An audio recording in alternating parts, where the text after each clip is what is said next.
The calendar turns from June to July as we are halfway through the PGCBL season, and the playoff race is slowly starting to heat up. As in the East Division, we have the Saugerties Stallions taking on the Oneonta Outlaws in a battle for third place.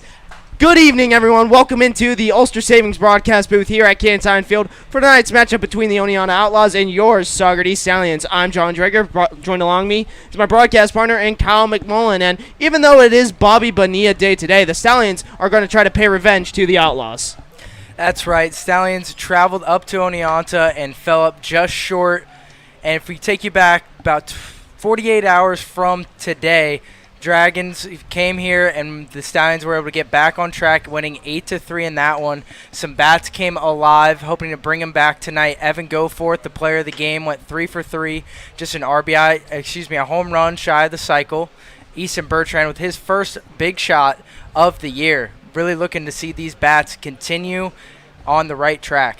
14 hits against the Glens Falls Dragons last time out for the Stallions, and they're going up against an Oneonta Outlaws team who last time they played only registered 5 hits against the Outlaws. They're looking to turn the page tonight as we take a look at tonight's starting lineup in the field, brought to you by Nacarado Insurance. Over 50 years, 50 carriers. They've got you covered.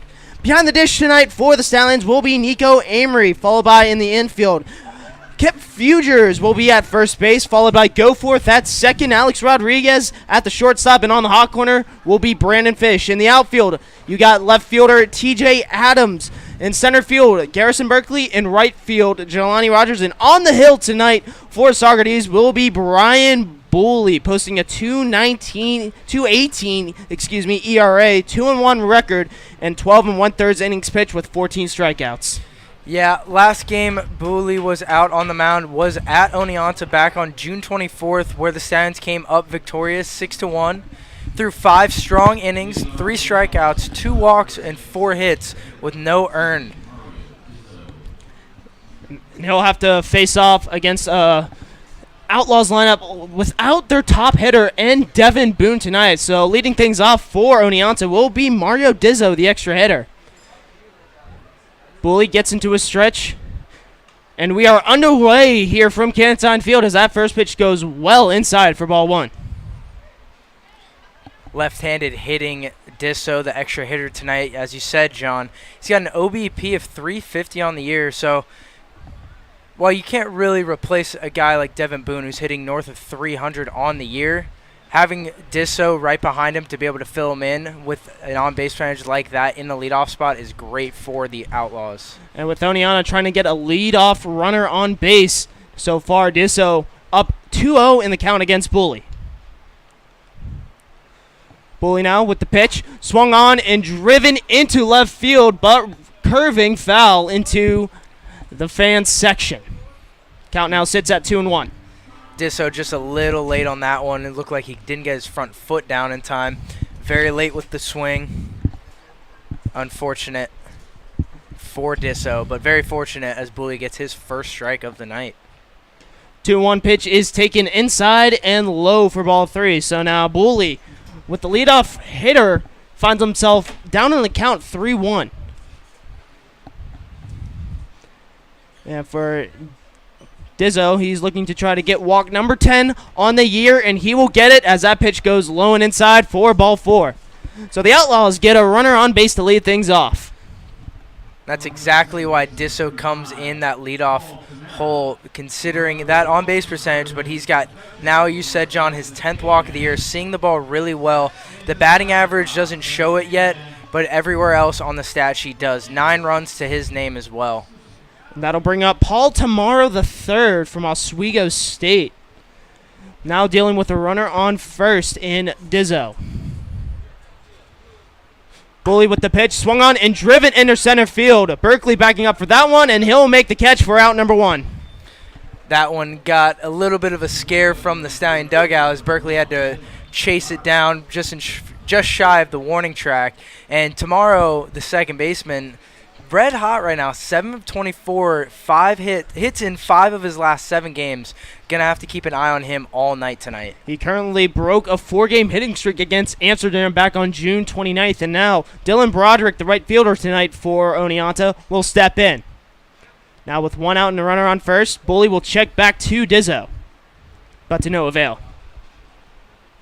When you're missing a guy like Boone in your lineup, it's nice to have someone like Dylan Broderick, who is one of the hottest hitters in this lineup. A 309 batting average with 17 hits to his name. And 13 RBIs to his name. First pitch to him will be inside for ball 1. And of those 17 hits, 6 of them extra base hits. That's just efficient and exactly what you look for out of your 3-hole hitter. And with Broderick in the 3-hole hitter, he has 2 hits against the Stallions in just a few games. Swing and a miss for strike number 1. So count now sitting at 1-1 with 1 out. And with Broderick, a State College kid, deciding to go west of the Pennsylvania state line to join his teammate in Mario Dizzo, who's currently on first at Pitt Johnstown. 1-1 goes inside for strike 2, just catching that edge. Great off speed right there from Bully. It got Broderick turning away from it. He was definitely not expecting anything breaking right there. Great job right there from Bully. First time tonight that Bully is ahead into the count. Now looking to punch out the first batter of the game for the man on the mound. The 1-2. Swung on and dribbler right over Fuger's head for a base hit. Dizzo rounding second, and he will hold up. So another single. The first tonight for the Outlaws, and that puts a runner in scoring position with 1 away. Tough break right there from the Stallions. That ball bouncing right over the head of Fugers. Just a tough hop. Bully can't be too phased with that one, as he's just got a nice ground ball. Very unfortunate hop, as I said. He's going to just keep looking to do the exact same thing here. And now Evan Keegan will step up to the plate for the first time tonight. Playing first base, usually a spot where the man on deck, Ryan Weiss, will usually play when he's in the field, but Weiss is now the designated hitter, so Keegan has first base duties. First pitch from Bully will be popped up over right to Fugers, and he'll make the catch for the second out of the inning. Nice job from Bully, just coming right back into this one, getting himself a first pitch easy out right there. 2 away now. He's in the driver's seat in this one. And both outs have been first pitch swings by the Outlaws, and now that'll bring up Ryan Weiss, who, as of late, he has been a dominant force in the batter's box against the Stallions. Registered 1 hit in each game he's played against them, and all his RBIs have come against Saugerties. Yeah, he's got a 6-game hitting streak right now, and it's exactly 6 hits in that hitting streak, going 6 for 18.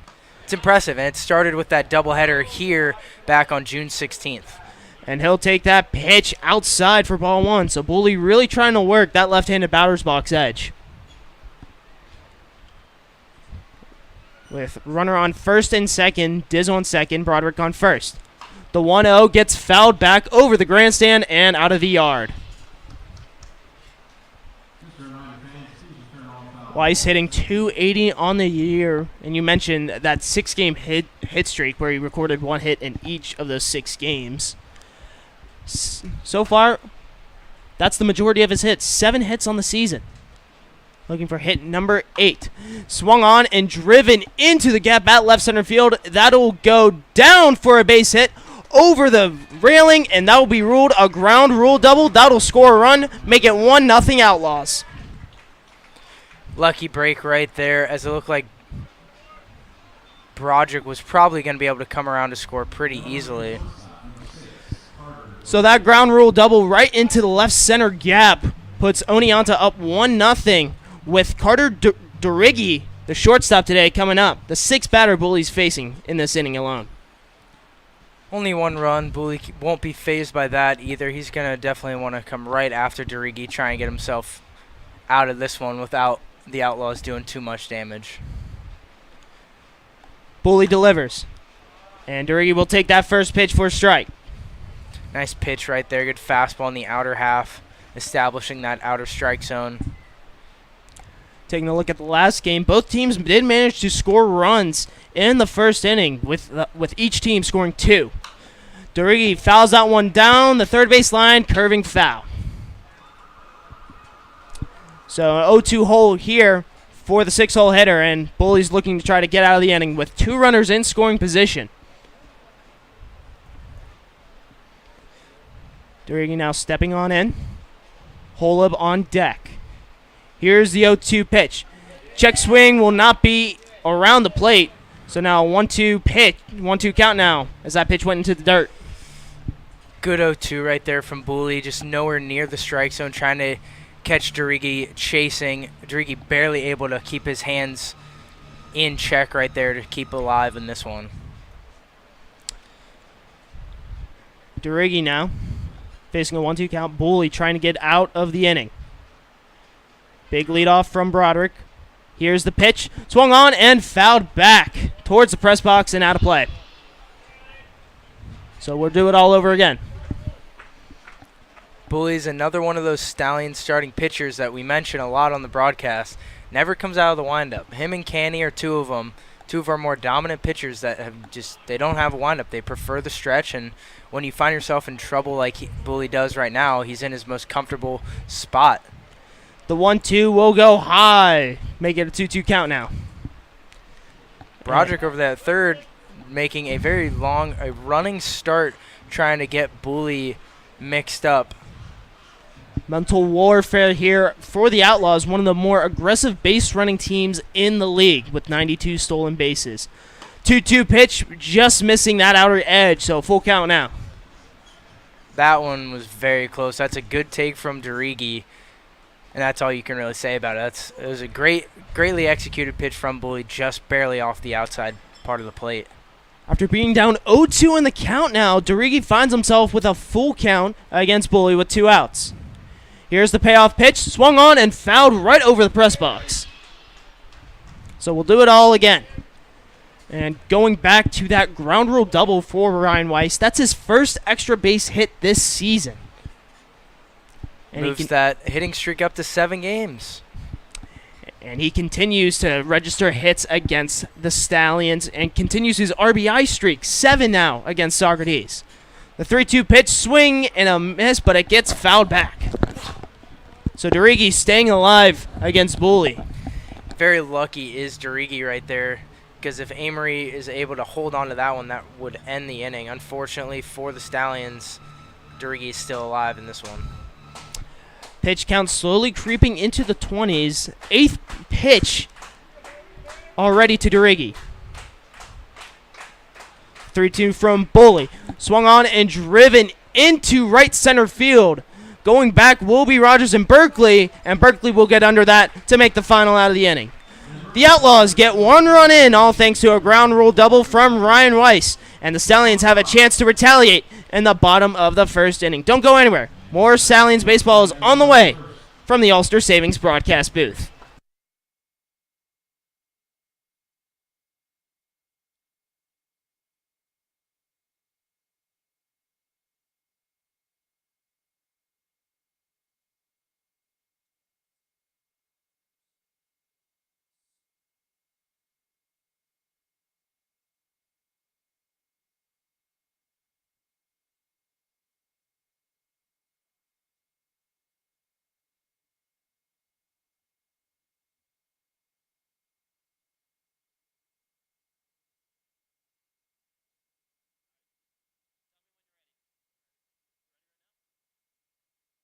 Welcome back to Canton Field here. 1-0 Outlaws heading into the bottom of the first, and we'll take a look at the Saugerties Stallions batting lineup brought to you by Amatech, supplier to military and aerospace. Leading off for Saugerties will be the right fielder in Jelani Rogers. Batting second behind him will be Evan Goforth, the second baseman. And the 3-hole, it will be Brandon Fish, the third baseman. Right behind him and 4, cleaning up the batting order, will be Jake Skrine, tonight's designated hitter. Batting 5th will be the first baseman, Kip Fugers. 6th will be center fielder Garrison Berkeley. Batting 7th will be the extra hitter in Garrett Michelle. 8-hole hitter will be TJ Adams, who's in left field tonight. Number 9 hitter will be Alex Rodriguez, tonight's shortstop, and rounding out the lineup will be the man behind the dish in Nico Amory. And they'll have to face a pitcher that has a little bit close ties to Cantine Field in Matthew Murtaugh, a local kid from Saugerties High School. So far on the year, Murtaugh, no wins, no losses in 2 starts, 9.3 ERA and 8.2 innings. So not the numbers that you would like to see out of your starting pitcher. We'll see just what the Stallions can come up with against Murtaugh tonight. And he'll go against Jelani Rogers, who in the last 2 games against the Outlaws was able to hit 2 triples in those games. Yeah, Jelani definitely having some great approaches in his last few at-bats, really stringing some stuff together as of late. Murtaugh goes down Main Street for strike number 1. And last time he pitched against the Stallions, allowed 5 runs on 7 hits. The 0-1 to Rogers is in there for strike 2, so a quick 0-2 hole for the right fielder. Murtaugh looking to slow down the pace right now. Gets into his stretch, fires the 0-2. Swung on and a dribbler down the third base line, and they'll go off the glove for a base hit. A leadoff hit for Jelani Rogers gets the party started for the Stallions. Great piece of hitting right there from Jelani as he continues to just string things together, sees the ball really well. It's got to look like a beach ball to him right now. Just turning his hips, getting the barrel out in front of himself, and hitting that one straight up that third baseline. And that'll bring up Evan Goforth up to bat. In the last time out against Glens Falls, 3 for 3 with a triple, single, and double. 1 home run away from the cycle. He'll take that first pitch low for ball 1.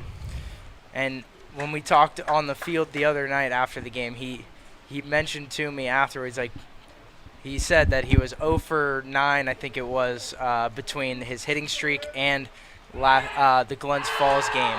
Murtaugh sends that pitch well over the head of Keegan, and now Rogers will go into second base standing. As I was saying, he didn't want to bring it up, but something you got to bring up, he was real cold at the beginning of the year, got red hot, and then seemed to fizzle off. And in that Glens Falls Dragons game, going that 3 for 3, you got to assume that he's going to be seeing the ball a little bit differently lately. I think he's had some good conversations with some of the pitching and hitting coaches on the team and really just figuring some things out for himself. And you mentioned that hot streak. In 9 games, had 13 hits in that stretch, so he really found the barrel on that bat during that time. The 1-0 to Goforth will be taken high, and it will be fouled off. That looked like it skipped into the lap of Wise, the DH, who's sitting on a bucket over there in the Outlaw dugout. He doesn't seem phased, though. No, not at all. He seems very cool, calm, and collected. He did just get the first RBI of the night, so should be all chipper and all smiling over there. Yeah, 1-0 Oneonta lead in the bottom of the first. Stallions' first chance to bat tonight. Murtaugh stepping off the rubber as Rogers was dancing around that second base bag. Jelani known for having some really good leads on the bases, and he can time up some of these pitchers really quickly and really well. Murtaugh with the 1-1. Catches that outside edge for strike 2. Taking a look back at his last performance against the Stallions, managed to only give up 2 hits in the first 3 innings, no runs, but a 4th inning saw him give up 6 hits with 5 runs. So Murtaugh's looking to try to cap off his earlier performance, especially those first 3 innings. Here comes the 1-2. Goes inside, 2-2 count now. Yeah, just trying to vary some looks towards home right there is Murtaugh, making sure that Jelani doesn't get too big of a lead or a walking lead, which he would easily score on anything hit in the outfield with his speed. Goforth, a 281 hitters this season for the Stallions. Swings and misses on a 2-2 pitch for strike 3. So Murtaugh gets the first out of the inning. And that'll bring up the more potent hitters of the Stallions lineup in Brandon Fish. And when I say potent hitters, he leads the team in batting average, home runs, and RBIs. Fish is really fun to watch. Just the way that he handles himself on the field, comes to work every single day ready to go, ready to play. Even when it's his off day, you would have no idea because he prepares the exact same way, just always prepared to have his number called. Time called by Murtas. He steps off the rubber. And you mentioned a hard worker ready to come to work. He looks like he brought his lunch pail in today, and he's ready to unleash in the batter's box. First pitch to Fish will be low and inside for ball one. Yep, first pitch off speed. I'd do the same thing if I'm facing Fish. I don't blame Murtag at all. Just burying that one, trying to get himself a cheeky little start to the at-bat. And something to notice is Murtaugh's really looking back towards that second base bag a lot, seeming a little bit threatened by Jelani Rogers. Certainly got to keep an eye on him. Nobody holding him right there. There he goes. The runner goes. Throw will be called a ball, and Rogers goes into third, sliding with a first Benson steal of the night. There you go, and just like that, Jelani finally finds a pitch that he likes to go on. Derigi leaving him alone at that shortstop position. Jelani able to time up Murtaugh to a T and able to get in there with kind of a haphazard throw that the catcher had. He knew, Balajan knew he didn't have a chance. Murtaugh with the 1-1, and Fish will foul that back over the grandstand. So a 1-2 hole here for the 3-hole hitter. Something to mention. Fish currently sitting on a 7-game hit streak. During that streak, 9 for 21, 2 doubles, 2 runs, 4 ribbies, and only 1 strikeout. And 1 extra base hit in his last 6. Looking to change the narrative here. Murtaugh working from his windup. 1-2 outside and high. 2-2 count now. And we were talking with Adam Cray earlier today, and he said that he has about an 87% stolen base clip on the year. His highest was 89 just last season, which was a league high. Yeah, Cray is a very aggressive third base coach over there. 2-2 driven into right field. Underneath that one will be Broderick. He'll make the catch. Rogers tagging up. The throw to the relay man will not be in time, and the Stallions get one on the board. It's 1-1 with 2 outs here, thanks to a sac fly by Brandon Fish. No point in even throwing that one near home plate. Broderick just wasting a throw there. He'll never catch Jelani when Fish puts a ball that deep into the outfield. Great piece of hitting again from Fish, always. Even though it may look unproductive to the naked eye, it did bring home a run. And now both teams have struck in the first inning, with Jake Scrine, the designated hitter tonight, stepping up to the plate. Scrine in that Glens Falls game had his first appearance behind the plate. Went really well for him. Genuinely, he had a great job back there, blocked a lot of balls, and held his own. He looked like he was just an everyday starting catcher back there. Looked very natural. Had his catcher's gear ready for a moment like this. Now facing an 0-1 count after that pitch went inside. Takes the next pitch down low into the dirt. That's a strong 1-2 punch that the Stallions have in that 3-4 area in the lineup with Brandon Fish in that 400 spot. Scrine is currently down to 283 on the year, but he was up to north of 380 at one point. So you'd like to see him get back to those numbers eventually. Scrine fouls on one off, back over the grandstand and out of play. And a big portion of his drop in batting average has to come with 3 hits in the last 9 games. And he actually broke out of a 3-game hitless streak against Glens Falls. So he's looking to get back onto his feet and a little bit of a more aggressive approach in the batter's box as tonight's designated hitter for Saugerties. Murtaugh working with a 1-2 count with 2 outs. Here's the pitch. Swung on and dribbler right up the middle, and that'll go through for a base hit. Scrine gets another single to go with 2 outs. Now puts a runner on first. You'll love to see it. Scrine just taking that fastball right back up the middle, shooting it back towards the mound. Murtaugh never had a chance of making a play on that, neither did the middle infield. Scrine put a good piece of wood on that ball. And now facing the 5-hitter in Kip Fugers, who's playing first base tonight. Started off with 3 hits in his first 3 games, but going 0 for 5 against Glens Falls. He takes a hack at that one for strike 1.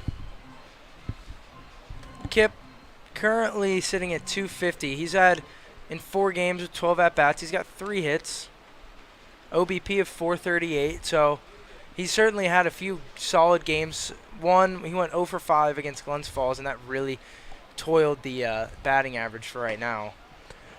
Fugers will take that one outside for a ball. So the count now sitting at 1-1. Again, he's a newcomer, and in the first couple games he's gotten a few hits, squared some balls up, and now he's starting to kind of bring things together. You like to see him turn the page from that Glens Falls game and start anew. Murtaugh from the stretch gets one outside for ball 2. And you were mentioning how getting adjusted into the batter's box here has been a little bit of a struggle early on. I mean, his Stallion teammates preceding his arrival had a similar situation but broke out later down the line, and it's really going to be a benefit to see him hit that ball. Murtaugh with the 2-1, outside, 3-1 count now. Oh, absolutely. Having Fugers in that 5-hole that he's sitting in, with the protection in front of him of Fish and Scrine, you know that he's just going to be throwing a lot of more fastballs and more pitches to hit. Murtaugh trying to avoid getting his first walk on the night and putting a runner in scoring position, with Scrine at first leading off the bag.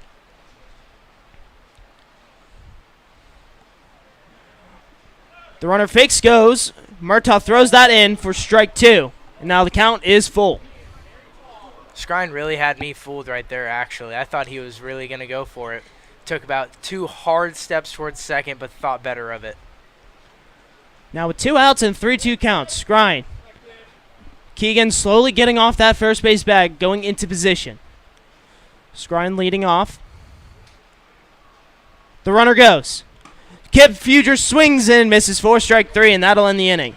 But not before Brandon Fish sends a sacrifice fly into right field to score Rogers and make this game tied at 1 apiece. To the top of the second we go. Don't go anywhere. More Saugerties Stallions baseball is on the way after this.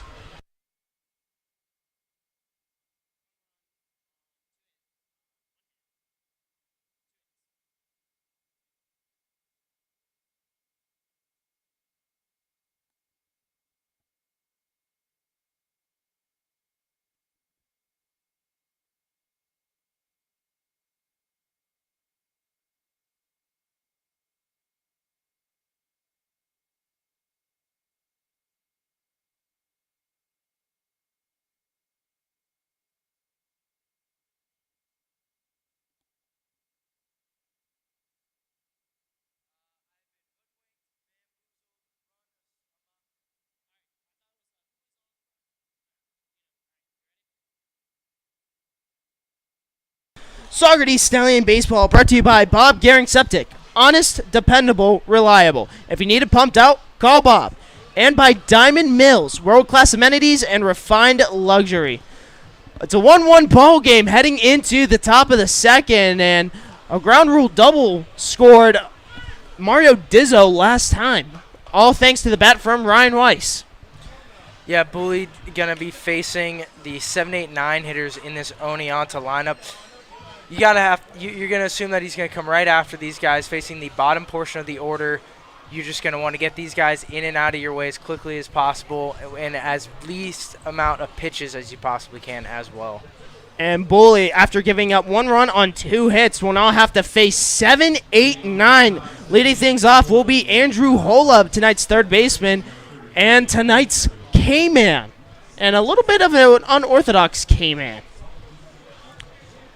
This K-Man was chosen by his teammates in the Oneonta Outlaws, so let's see how good his team will do.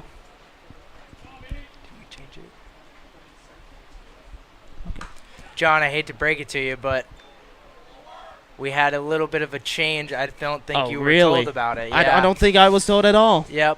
The 2-hole hitter, actually, Paul Tamaro, is our K-Man.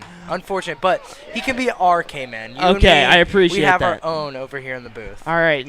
Well, now the former K-Man, I should say, is now down 0-2 in the count. If he strikes out, what do we get? I have no idea. Here's the 0-2. Upstairs for ball number 1. I guess the gratification. Gratification's always fun. Gratification is great to have. Oh, yeah. Little pat on the back. I'll pat yours, you pat mine. Fantastic. Now Bully with a 1-2 count here. Here's the pitch. Swung on and popped up into the infield. Goforth getting underneath that, and will make the grab for the first out of the inning. Yeah, I think we spoke that one right out of existence and into an infield pop-up. That's a shame. Not something we'd like to see, but that's one away for the Stallions. And now Chris Belargin, tonight's catcher for Oneonta, will step up into the box. And taking a look at Belargin, he only has 1 hit against Saugerties. So he's looking to try to get number 2 tonight. First pitch from Bully is fouled over the grandstands down the third base line. Belargin, 14 Ks to his name so far in the year. So the Outlaw catcher, a lot of swing and misses. Might be a little bit too selective out up there at the plate at times. 258 hitter, which isn't bad. Belargin will take that low and away for ball 1. I'm unsure as to where that one missed exactly. Be very curious to see. Maybe it was a little low. I'm not sure. Uno's wild here. Here's the 1-1 from Bully, and that'll go in there for strike 2. So for the second time this inning, Bully's 1 strike away from punching out his first victim. Now sitting in his stretch. Here's the 1-2. Fouled back into the netting. Nice job of Bully just filling up that strike zone, coming right after the catcher and Belargin, not giving a single inch, keeping himself in the driver's seat in this one, way ahead of 1-2.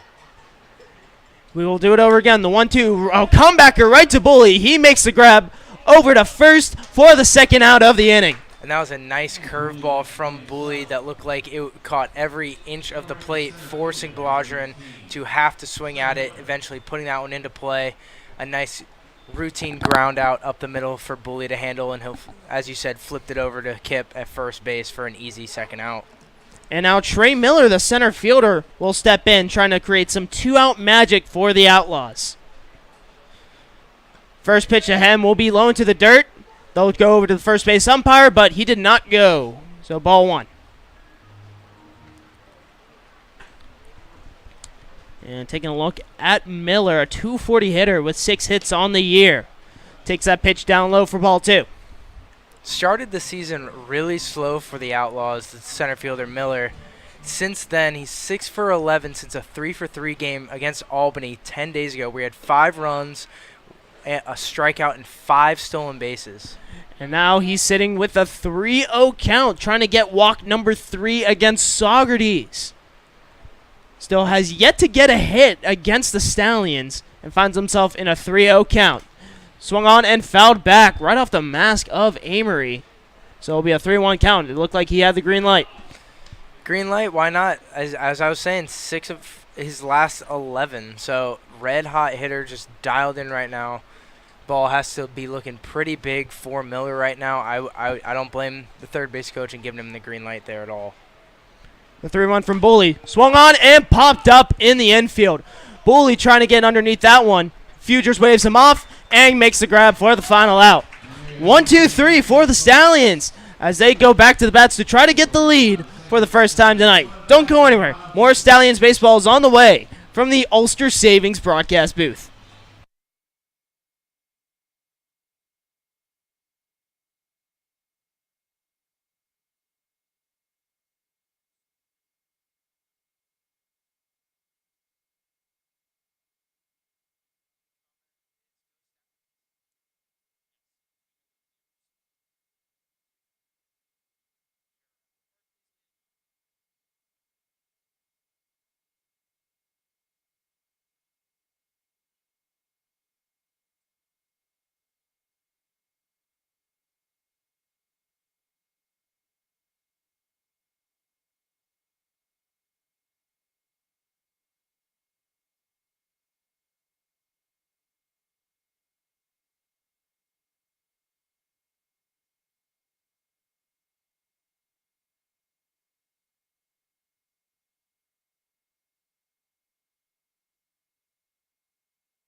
Saugerties Stallion Baseball brought to you by Dwyer Contracting, high-quality craftsmanship and a family-owned business. Ephros Orthodontics, smile provider for the Stallions. And by Emerson Spa, a hidden treasure in the Catskills. And currently, the Catskill native from Saugerties, Matthew Murtaugh, still on the mound for his second inning of work after giving up one hit and two hits and 1 run. Couple of nice timely hits as well from Jelani and Jake Skrine right there. Brandon Fish having the solo RBI, that long fly ball deep into right field that scored Jelani, who could have probably scored crawling. That's how far he hit that ball. And now Murtaugh will have to face 6, 7, and 8 with Garrison Berkeley stepping up to the plate for the first time tonight. First pitch bunting goes Berkeley. He'll send it right up to the mound to Murtaugh. The throw will not be in time. A leadoff bunt single by Berkeley gets a runner on first. How about that? You can't help yourself but smile. Just coming out of nowhere is Berkeley with that smooth drag bunt up the third baseline. Third baseman playing way too far back. Murtaugh having to come all the way off the mound and try and make a really tough play and throw across his body. Just too much speed from Berkeley there. And a perfectly laid bunt just right in between no man's land. And now Garrett Michaud will take that first pitch for a strike with a runner on first. And for Michaud, he has a hit in 3 of his last 4 games, 2 of them extra base hits. He was on a little bit of a struggle bus, 10 strikeouts in his last 25 at-bats, but he's slowly coming together. Runner goes in Berkeley. The throw will bounce off the mound, and Berkeley will go in safely for another Benson steal. Another tough throw from the catcher in Balajian as the first one to third base in Rogers skipped probably 3/4 of the way there. Balajian throwing that one off the pitcher's mound. Berkeley able to get in there easily. Michelle now with the 1-1 count here. No outs and a runner in scoring position. Murtaugh looking back. Fires from the stretch. That'll miss that outside edge for a ball 2. And one thing to note is the Stallions are trying to beat an aggressive base running team by using their own medicine. 45 stolen bases for Saugerties compared to the 92 that the Outlaws have. We were talking about that pregame. I'm curious as to where 92 stolen bases comes from. Well, regardless, the Stallions have 2 of them against Oneonta tonight as Michelle fouls that one into the Oneonta dugout. Count now sitting at 2-2. Michelle just really needing to shorten the barrel up, poke this one into right field, maybe right at that second base, first base hole where there's a lot of space. As you can see them holding Berkeley a little tight up the middle. Murtaugh now firing the 2-2. Swung on and driven into right center. Can it be gone? Yes, it will. Garrett Michelle, 2-run jack. 3-1 Stallions. And how about that? Garrett Michelle getting his way into this one, hitting an absolute missile over the Nacarado insurance sign into right center field. An absolute blast from the Stallion left-handed hitter. His first home run as a Saugerties Stallion, the 7th as a team. And that was an absolute rocket straight off the barrel. Wow. How about it? Now a 3-1 lead here in Saugerties. You gotta love it. And now TJ Adams steps into the box straight after that home run. Takes that first pitch up high for ball 1. But my goodness, the power behind Michelle. He was waiting for one of those to be driven out, and he finally got one. Talk about an exclamation point right there. I mean, holy cow. Adams takes that one outside for strike number 1. Every single Stallion that's wearing a white jersey tonight knew that ball was gone at the instant it hit Michelle's bat. You could hear the dugout just going nuts. And now Murtaugh throwing the 1-1-2. Adams just catching that inside corner for strike 2. And it's a high fence here in Saugerties with the ever so faithful and generous sponsorships that we do have. We have 2 layers of those signs above the fence here, and that one carried and went right over that second fence. Probably to the field right behind that fence. Here's the 1-2 to Adams. Swung on and a dribbler down the third baseline, but over the head of third base coach Adam Cray and foul. Cray thought about that one, but thought better of making himself look foolish as Pickle, the fantastic bat boy for the Stallions, sprints up that left field line to grab the foul ball. Good work here from tonight's ball boy and the constant ball boy for the Stallions. We'll do it all over again. The 1-2 from Murtaugh. Up high, check swing, and he'll get caught for strike number 3. So Adams will take a seat, and that'll bring up the shortstop in Alex Rodriguez. Unfortunate. That could have gone either way, I think, to Adams finding himself on the short end of that stick. And taking a look at Rodriguez, only 1 hit in his last 5 games, and that hit came against the Albany Dutchmen, where the Stallions won 1-0. Very hot and very cold has been A-Rod at the dish, but one of the most sure-handed baseball players on this team out at that 6-hole. Takes that first pitch high for a ball. And you mentioned one of the for sure players at shortstop. A very great defensive player. Can make mistakes at times, but really good at starting double plays and getting out in front of ground balls. The 1-0 goes outside for a 2-out count. So far, 1 out in this bottom second frame, and the Stallions open up the hitting with a 2-run homer by Garrett Michelle, his first of the season. Berkeley's fantastic bunt really opened it up. Rodriguez pops that one up into shallow center field. Underneath that one will be Tomorrow, and he'll make the grab for the second out. So 2 away here after that home run that Murtaugh gave up. And that'll bring up Nico Amory, the catcher from Marist. 2 hits in the inning that are about as complete opposite as you can ever draw it up. Berkeley with the smooth drag bunt that gets just far enough for the catcher not have a play at it, right in that no man's land, and then Garrett Michelle just sending that one all the way back down to Florida. I think my parents might have grabbed that one. I mean, that was a bomb. And now Nico Amory is looking to try to do the same here with 2 outs. First pitch swinging is the catcher, but that'll pop up right into the grandstand and almost hit a fan. So now an 0-1 count here for Amory.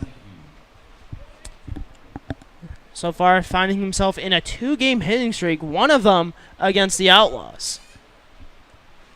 That came towards the final frame. Amory boasting 167 on the year, but a 375 OBP. We'll take that pitch outside for strike number 2. And so while it's not as flashy as you want it to be in terms of averages and your offensive stats looking great, but from a team standpoint, team perspective, a 375 on-base percentage is fantastic for a guy hitting below 180. Looking to try to get on base once again. Here's the 0-2. Swung on and popped up down the right field line. Keegan trying to get underneath that, and Broderick will bubble that one out of play. So Amory staying alive on the miscue by the right fielder. Yeah, Amory just getting real lucky right there. Broderick would have had to make a really nice catch up against the fence. That one popped in and out of his glove and over the fence. So Stallion catcher's got new life here with 2 away. Yeah, we've been seeing Amory in the batter's box during batting practice, and you can really see the balls pop straight off. A very heavy swing from the catcher. Now still facing an 0-2 count. Murtaugh fires. Gets in there for strike 3, and that'll end the inning. But the Stallions get a 3-1 lead from a 2-run bomb from Garrett Michelle. Don't go anywhere. More Saugerties Stallions baseball is on the way after this.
Welcome back to Canton Field. The Saugerties Stallions leading the Oneonta Outlaws 3-1. All thanks to a Garrett Michelle 2-run bomb over the right center field wall. John Drager alongside Kyle McMullen. And we are just amazed on how that ball just carried over that wall. We've been talking about it at BP last few days, just how much pop Michelle has. And it's been really just daunting for us to watch his bat go as cold as it did for that small stretch, but really hoping that tonight's home run is a sign of things to come and Michelle figured the things out that he needed to. And this is a Stallions team that last time facing these Outlaws registered 5 hits at Damaski Field. Now with 4 hits, 3 runs, and with Bully working with the lead facing the 10-hole hitter in Trevor Grebe. He'll take that first pitch for strike number 1. Grebe sitting .095 batting average on the year with 15 strikeouts. So Bully's job and plan is going to be fastball, fastball, fastball. Grebe sends one down the left field line, but curving foul. So a quick 0-2 hole for the leadoff hitter in this inning. With a guy like this hitting who's ice cold, Bully's going to consider it a failure if he doesn't retire him within 3 pitches, I'd imagine. Here's the 0-2, swung on and driven into left field. Adams underneath that one to make the first out. So 1 away early for the Stallions. And you mentioned ice cold hitter, only 2 hits on the year, one of them coming against these Stallions. And now the top of the order coming up with Mario Dizzo from Pitt Johnstown. So far, 0-0 on the day with a walk to lead things off. The lone run to come across the plate for the Outlaws in that first inning. First pitch off speed and outside for ball 1.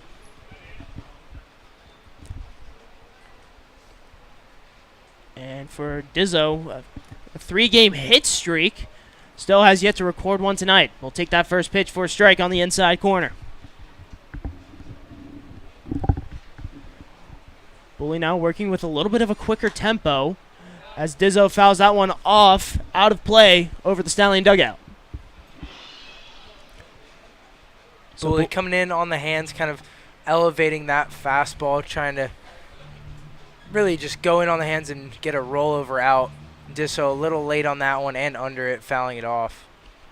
Now with a 1-2 count to Dizzo. Here's the pitch from Bully, swung on and a dribbler over to shortstop. Rodriguez picks that up. Throw over to first will be in time for out number 2. A little low on the throw right there from A-Rod, but Kip Fugers, his first start over at that first base corner, able to make a nice backhanded play across his body.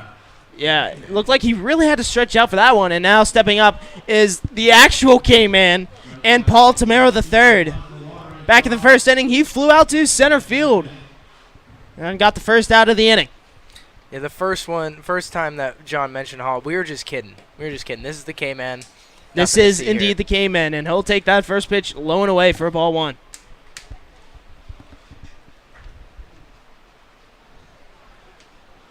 Bully now working from a stretch per usual. Fires away, and that goes outside. 2-0 count now. And we mentioned earlier with Tamaro, he managed to have that 4-game hit streak with 6 hits and 3 RBIs. Now drives that one into left field for a base hit. So he's finally getting back and trying to start a new hit streak here. And now with 2 outs, the Outlaws have a runner on first. He's able to put a good swing on an elevated fastball from Bully, just driving it out over the outstretched glove of Fish at third base and falling in for a base hit in front of Adams over in left. And now Dylan Broderick, the right fielder, up to bat now. Second time he's had a runner on first when stepping to the plate. First pitch to him will be in that upper strike zone for an 0-1 count. So far, no stolen bases on the night for the Outlaws. One of the more aggressive teams with 92 stolen bags. Broderick swings at that one. Dribbler right over to Goforth at second base. He'll make the throw over to the first for the final out of the inning. 1 hit No runs, no errors, and 1 left on base as we head to the bottom of the 3rd. Don't go anywhere. More action on the way from the Ulster Savings broadcast booth. We'll be back.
Saugerties Stallion Baseball brought to you by MedView Incorporated, Independent Medical Review, World Clouds Results, Local Connections, and by IXL Health and Fitness Club, keeping the Stallions fit all season long. And you can tell some of the Stallions went to the gym all based off that Garrett Michelle home run to make it a 3-1 ball game into the bottom of the 3rd. And now Murtaugh facing the top of the order with Jelani Rogers to lead things off. Murtaugh working from his windup, fires the first pitch in for strike number 1. Rogers back in that first inning had that leadoff single and came all the way around to score after swiping a bag and getting to second on a passed ball.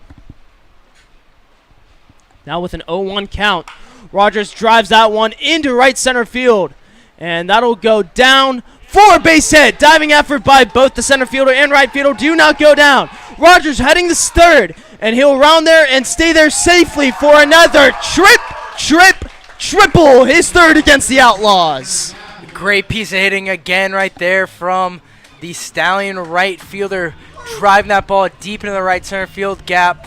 Neither center field nor right fielder had a real shot at that one. Jelani thought about stretching that one out of 3 into 4, but third base coach Cray had to put on the brakes early and often there with nobody out in this one. Murtaugh now working with Rogers at the third base bag once again. And now a leadoff triple for the one-hole hitter. Now Goforth up to bat. From the windup, Murtaugh deals. Goforth pops that one up into foul territory, and that'll go right into the Outlaw foul territory in their bullpen, I should say. It looked like for a second there the Outlaws were going to bring the infield in, but they thought better of it. The third baseman is playing even with the bag with Jelani at 3rd, but nobody else is even close, and now the third baseman's coming up a little bit more. Now with an 0-1 count here, Goforth going down on strikes in that first inning, looking to try to get hit. Takes that pitch outside for strike number 2. An 0-2 hole here for Goforth. That was a good pitch right there from Murtaugh, finding the bottom portion of the strike zone. Goforth wasn't looking for the off-speed 0-1 right there. Something about Jelani Rogers in triples against Oneonta is really starting to settle in here. Here's the 0-2 from Murtaugh. Upstairs for ball 1. Good take right there from Goforth. Murtaugh looked like he's climbing the ladder just to change some eye level, some deception against Goforth. Have to see here where Murtaugh goes with this next pitch. No outs, and a little bit of a different taste for the Saugerties kid.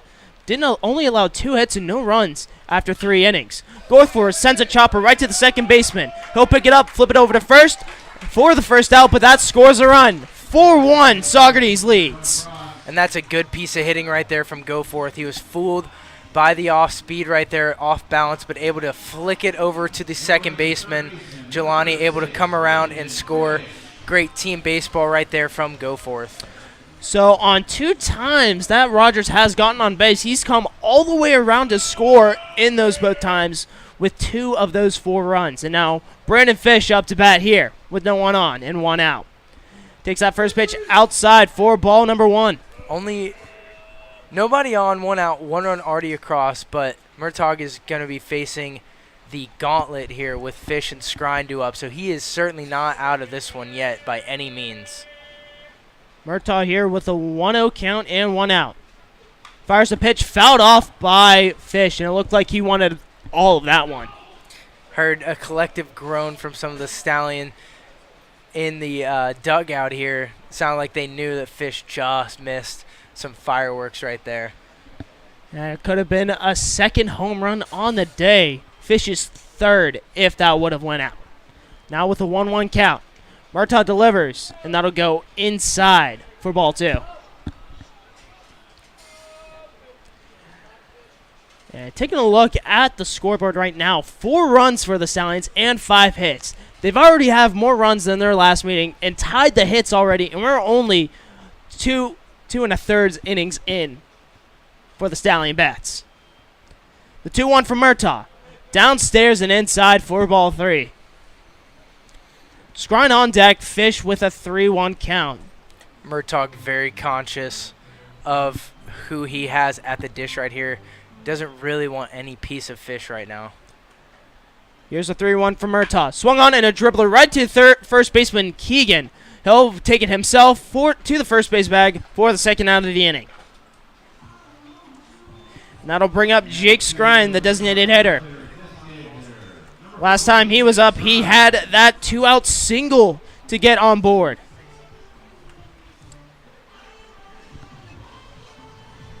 And Skrine still trying to look for his first RBI since Game 2 against the Utica Blue Sox.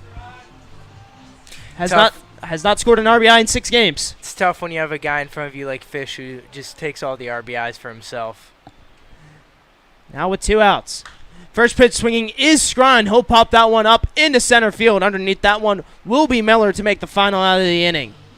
Jelani Rogers gets on base via a leadoff triple and scores all the way home to make it a 4-1 ball game here at Canton Field. Don't go anywhere. More Saugerties Stallions baseball is on the way after this.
Saugerties Stallion Baseball brought to you by J. Mullen & Sons Construction, Hudson Valley's trusted contractor for over 25 years.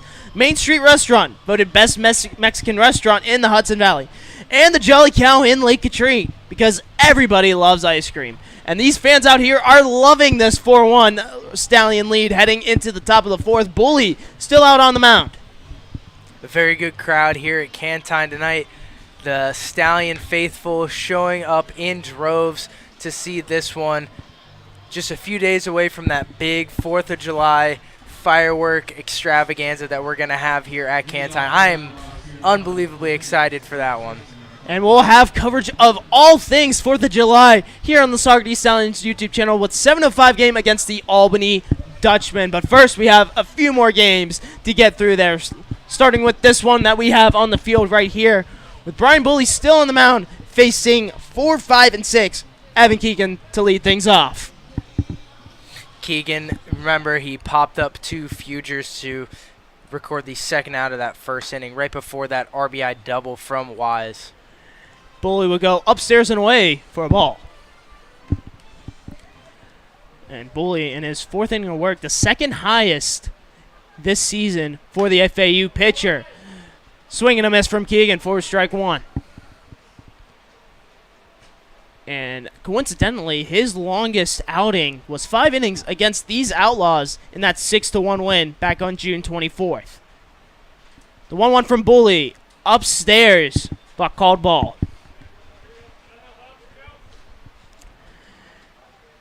And Bully, after that around 25-pitch first inning, now slowly creeping into the 50s. As Keegan takes a hack at that one for a strike 2. Good off speed right there from Bully, getting Keegan guessing and chasing right there. Bully now trying to look for strikeout number 1 on the night. Here's the 2-2. Outside for ball 3, so a full count here after trading balls into strikes to Keegan. Keegan definitely thought about that one.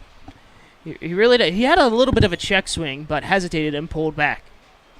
Here's a 3-2 from Bully. Just missing that outside edge for ball 4. So a leadoff walk to start things off for the Outlaws. Second time that Oneonta has gotten a leadoff runner via the walk in tonight's game, and that'll bring up Ryan Weiss, who had that RBI ground rule double to start his day off.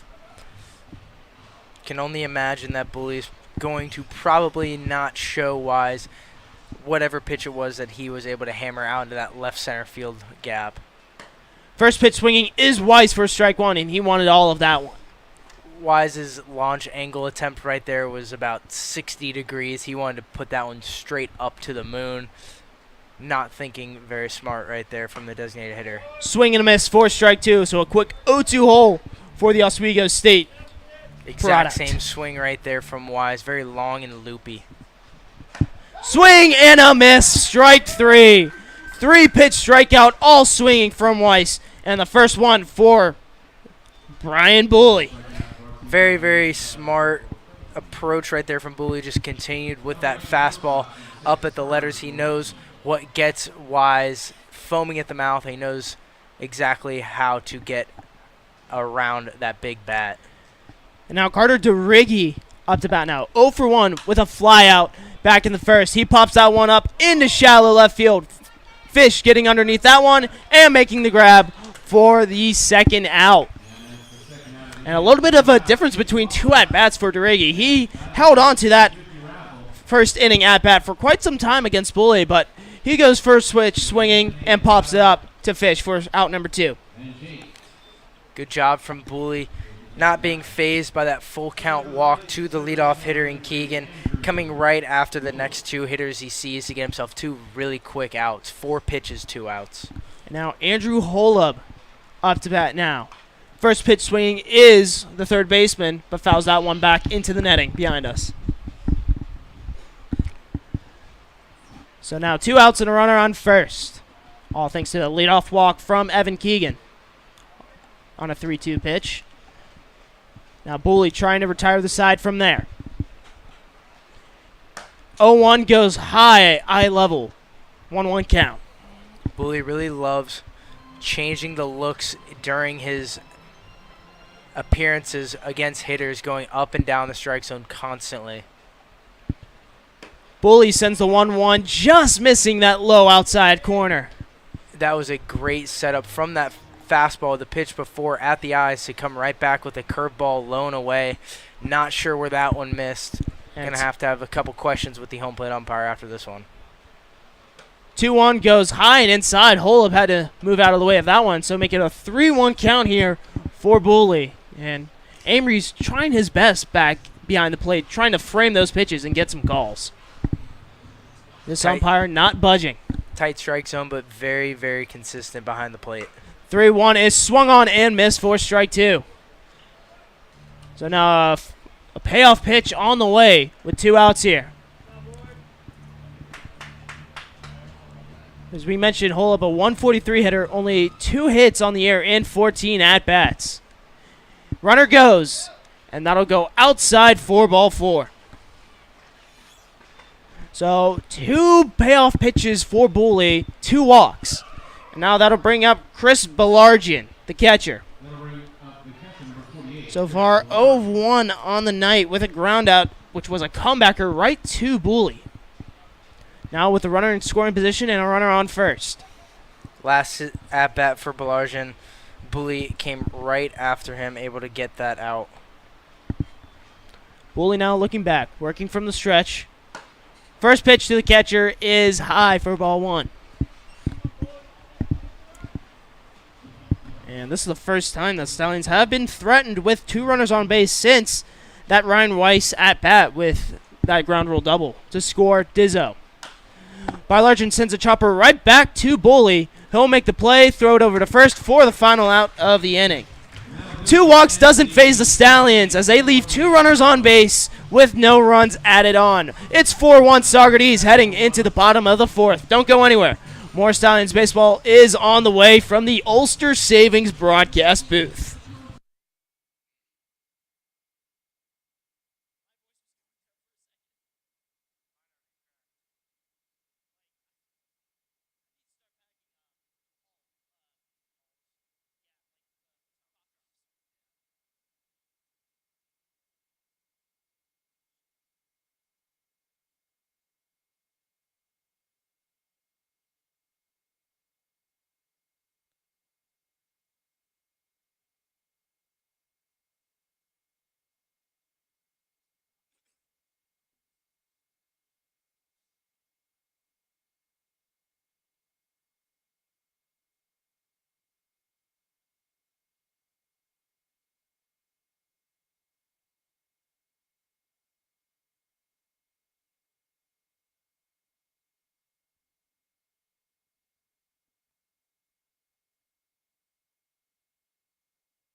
Saugerties Stallion Baseball brought to you by Oneonta, Custom Masonry and Excavation, and by Mirabella's Restaurant. Perfect for friends and family tonight and every night. And also perfect for friends and family every night, Saugerties Stallion Baseball. Absolutely, John. You said it best. Come on over to Cantine if you're in the area, or if not, make a day trip up here. See your brother, son, cousin, nephew, whatever the case may be. Come see us in the booth if you want. If you have no affiliation, you got to come out to Cantine and see some really fun, really exciting PGCBL summer baseball.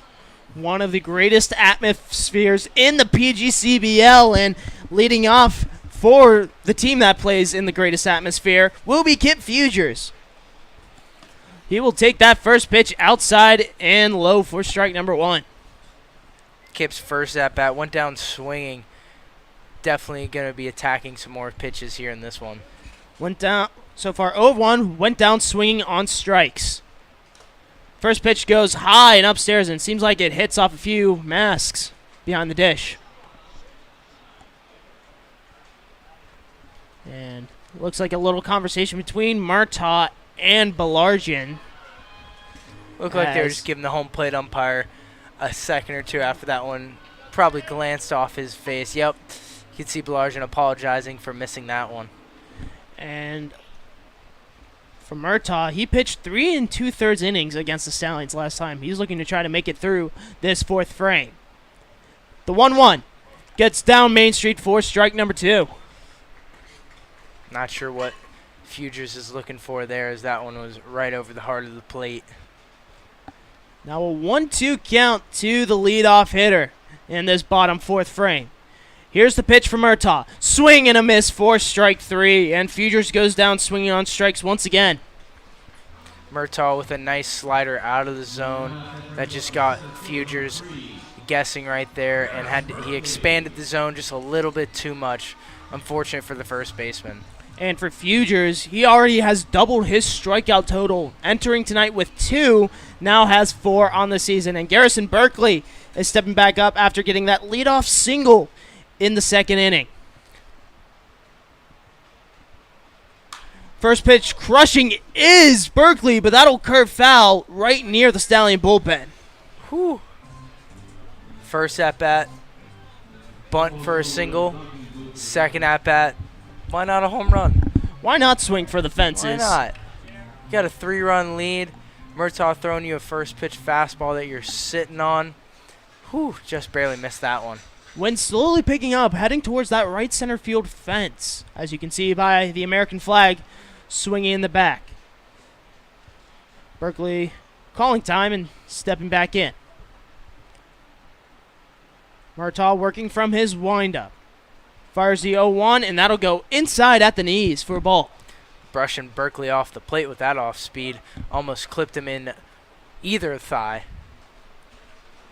Stallion so far 30 hit by pitches on the year.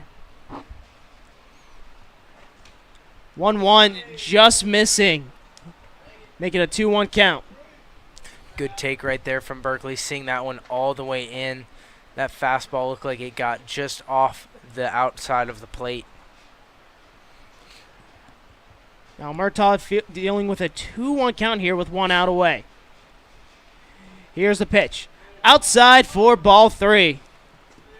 Changeup had some nice movement to it, but Murtaugh getting a little frustrated with himself as that one didn't even come close. Michelle on deck here. The corner infielder heading to Virginia Tech this upcoming fall.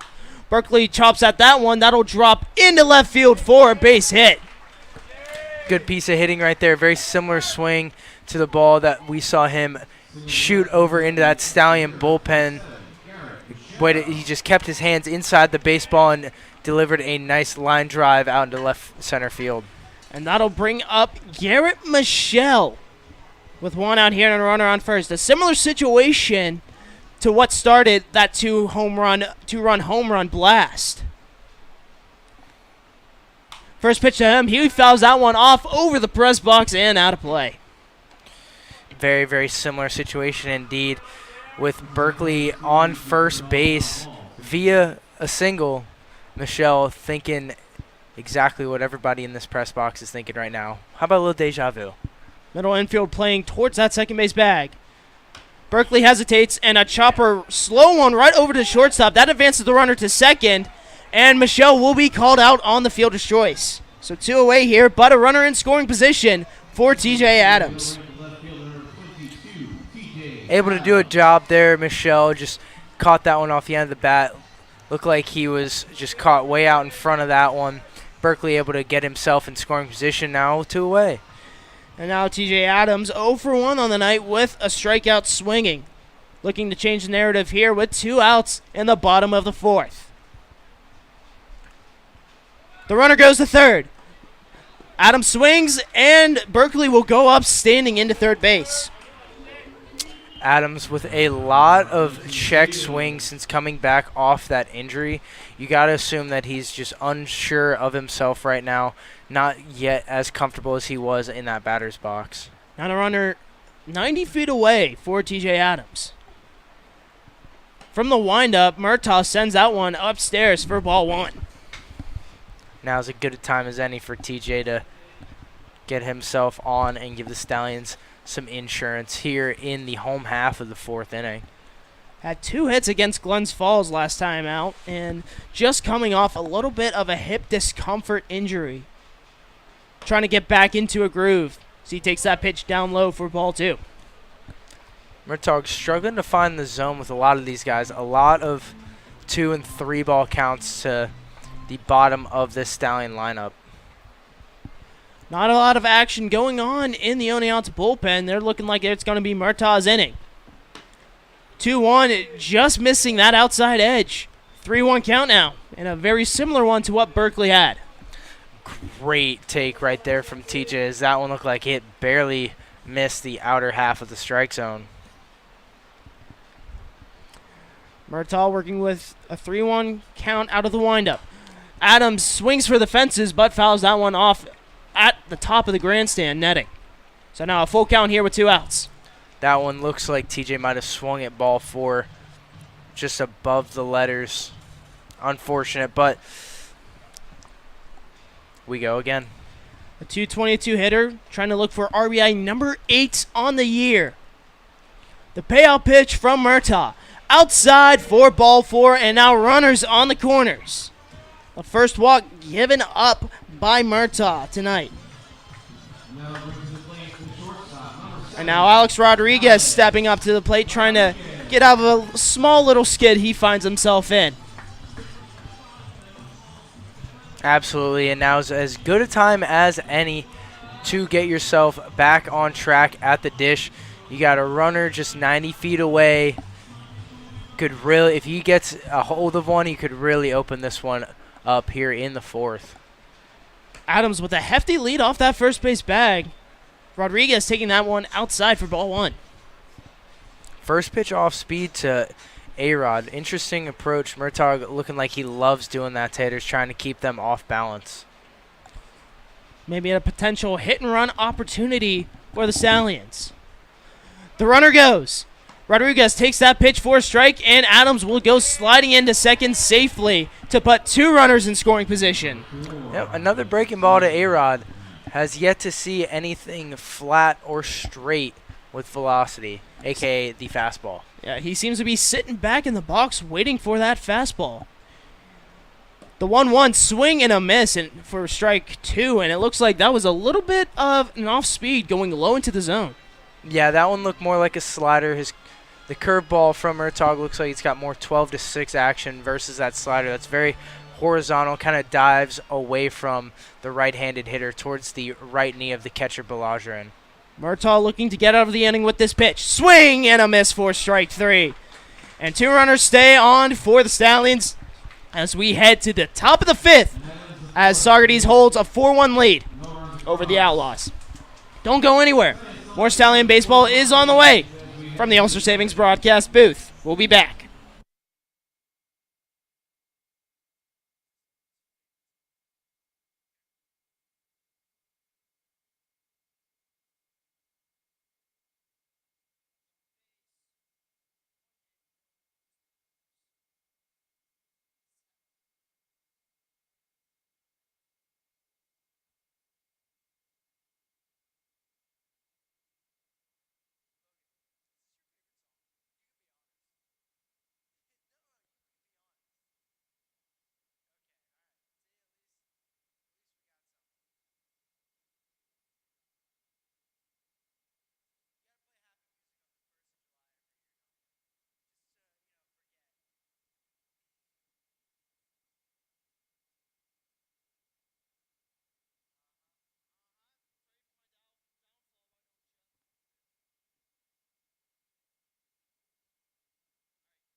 Saugerties Stallion Baseball brought to you by Montano's Shoe Store. The best athletes wear the best from Montano's. And by Senator Michelle Hinchy. She represents you. And the Stallions are representing the city of Saugerties very well as they have a 4-1 lead heading into the top of the 5th. And Bully's still out there trying to get into his 5th inning of work. Yeah, Bully making some quick work of these Oneonta hitters after allowing that 1 earned in the top of the 1st inning. It has been complete dominance from the Stallion starting pitcher. And so far has only given up 1 run on 3 hits to the Outlaws. So face 9-10 and back to the top of the order in 1. But first, Trey Miller into the box you go. Starts off with a leadoff bunt. Bully grabs that one, flips it over to first, but he will be called safe in time using that blazing speed. Taking a page out of the Garrison Berkeley textbook to get on base to lead things off. Credit where it's due. That was a nice bunt to lead it off for the Outlaws, as much as it hurts for me to say. Bully tried to make a strong throw over there, just unable to bounce off the mound quick enough. The first hit for Miller tonight, and now the Outlaws have a runner on first with no outs. Bully's first pitch to Grebe will be called a strike. Yeah, Grebe last time flew out to left fielder TJ Adams to start off that 3rd inning. Pickoff attempt over to first base, not in time. Fugers didn't even make the tag. Curious as to if Oneonta, being that high base running team that they are, if they're going to test Amory early in this top of the 5th inning. The runner fakes to go, and it seemed like Grebe was showing bunt, but pulled away. 1-1 count now. It looks like Miller might have been looking for something off speed right there, and Grebe was just showing bunt to protect, like a hit and run without having to take that strike. Goforth playing the second base bag. The runner goes. Amory making the throw over to Goforth, and the umpire will call him safe. So the Outlaws get their first stolen base of the night. Strong throw right there from Amory, and it looks like that was exactly what the plan was. Show bunt, force Amory to have to wait a little bit longer to come out of that catcher's squat, make it a little bit more difficult throw, exactly like a hit and run would be drawn up, but Miller not having to take that, Grebe not having to take that free strike in the at-bat. 2-1 count now to Grebe. Runner on second. Bully fires, and that goes inside for ball 3. Not a lot of movement happening in the Stallion bullpen.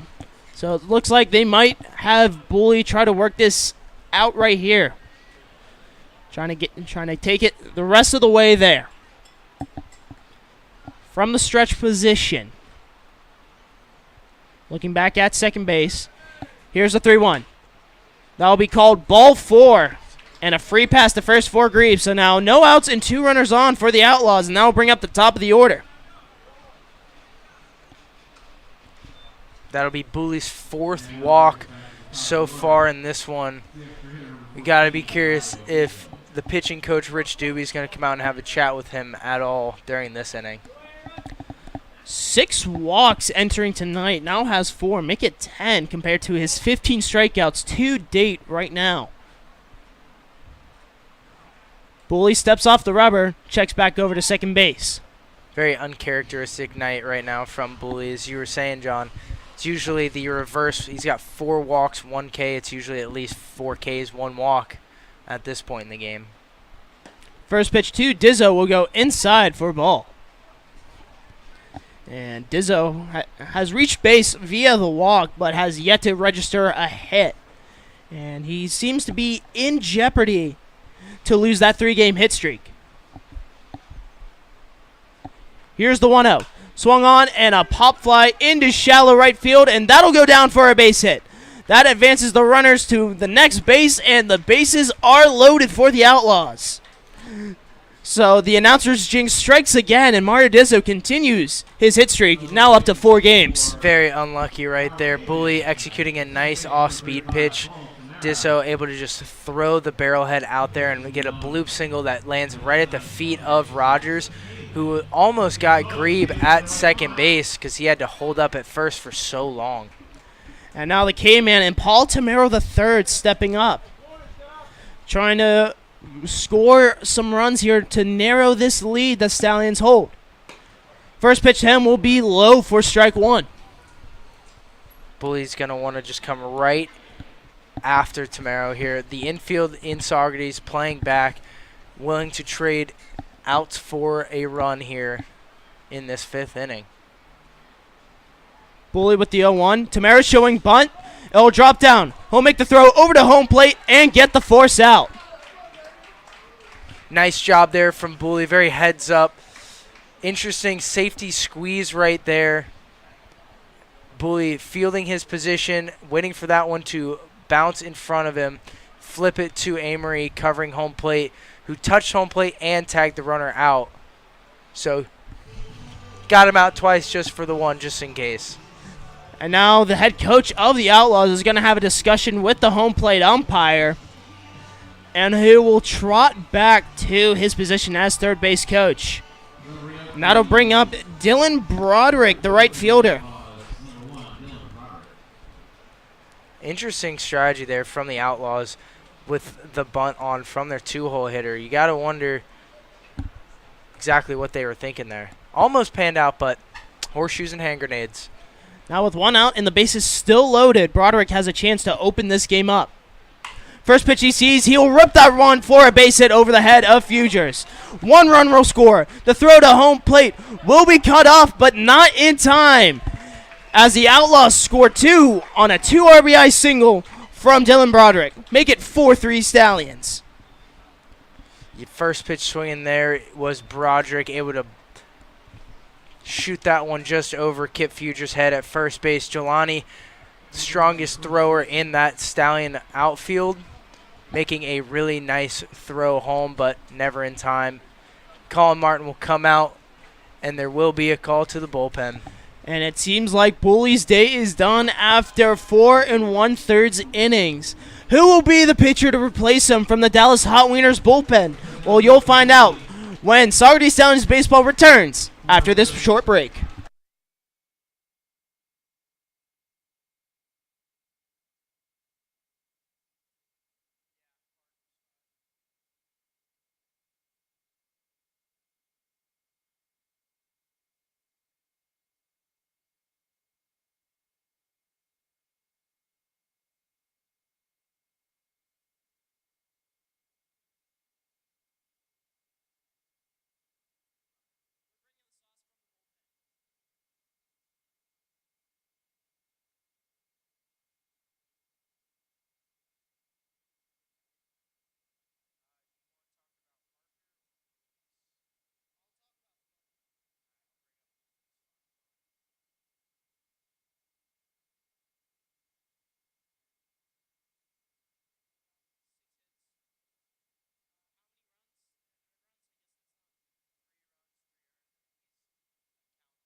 New pitcher from the bullpen, sponsored by Dallas Hot Wieners, bringing the sauce out of the bullpen, and it'll be the man from the University of St. Thomas and Ryan Parker.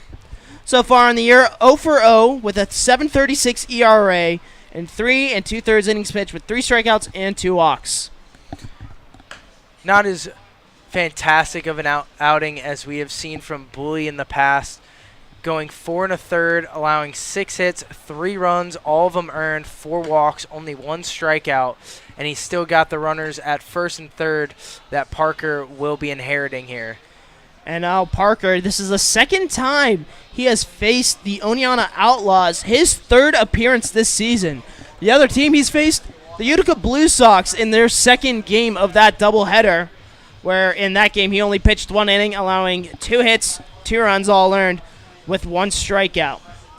In his Oneonta performance, 2 2/3 innings with a run on 2 hits with 2 walks and 2 strikeouts. So it started off a little bit rough for Parker, having trouble to locate the strike zone, but as soon as he honed in, he was dealing. And now he'll have quite the pickle with runners on the corners and Evan Keegan stepping up to the plate in this 5th inning. Now with a 4-3 lead, the Stallions hold. Parker's looking to try to get 2 outs to get out of the inning. The runner goes, swing and a miss for Keegan for strike 1. And the runner will slide in safely at second base. Yeah, Amory never thought about even trying to throw it down, as he knew the Outlaws were going to try and do the first and third, force a throw and able to score to tie it up. But Amory knew better. Here's the 0-1 from Parker. Swing and a miss for strike 2, and looks like he caught him with an off-speed down low.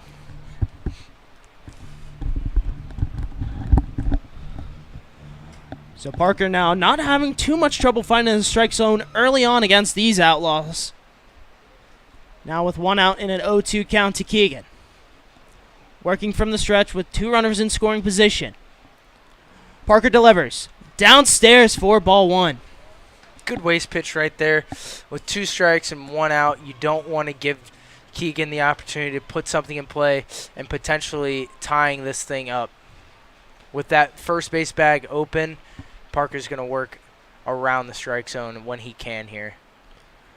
Parker with the 1-2, swing and a miss for strike 3.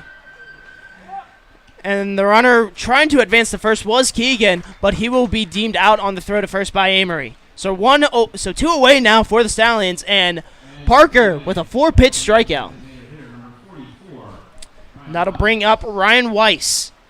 1 of 2 on the night with a strikeout and a ground rule double that brought in a run. And now a little bit of 2 different tales for the St. Thomas product. 4 pitches, a strikeout compared to his 4-pitch walk he started out with. Now facing Weiss.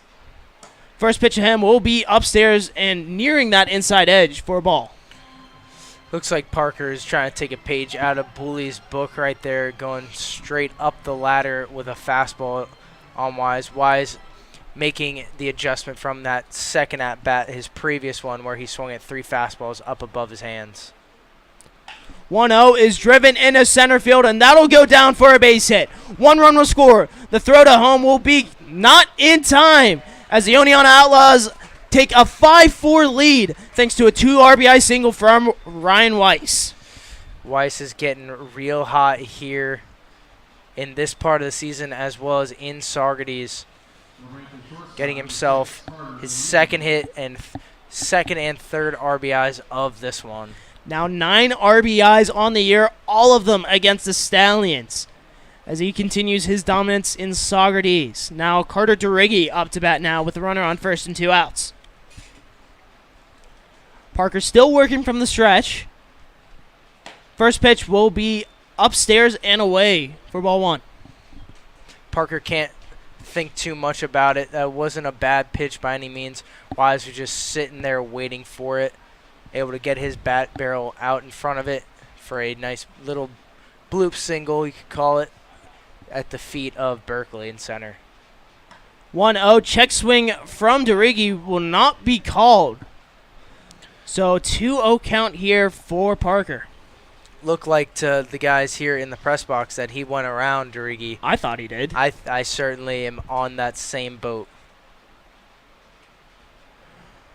Parker now not too worried about Weiss at first base. Fires a 2-0. Upstairs for ball 3.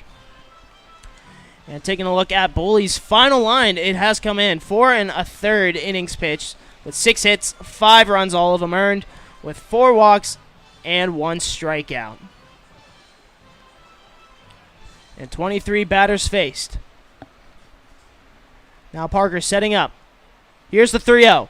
Down Main Street for strike number 1. Good job right there from Parker, just filling up the strike zone, getting himself back in this at-bat. DeRiggi had the take sign right there. Was very patient at the plate. Now stepping on in, looking to try to get another runner on base with some 2-out magic. Here's the 3-1 from Parker. Swing and a miss for strike 2, and he's worked it full. Good job again right there from Parker, just climbing the ladder on DeRiggi, getting him chasing.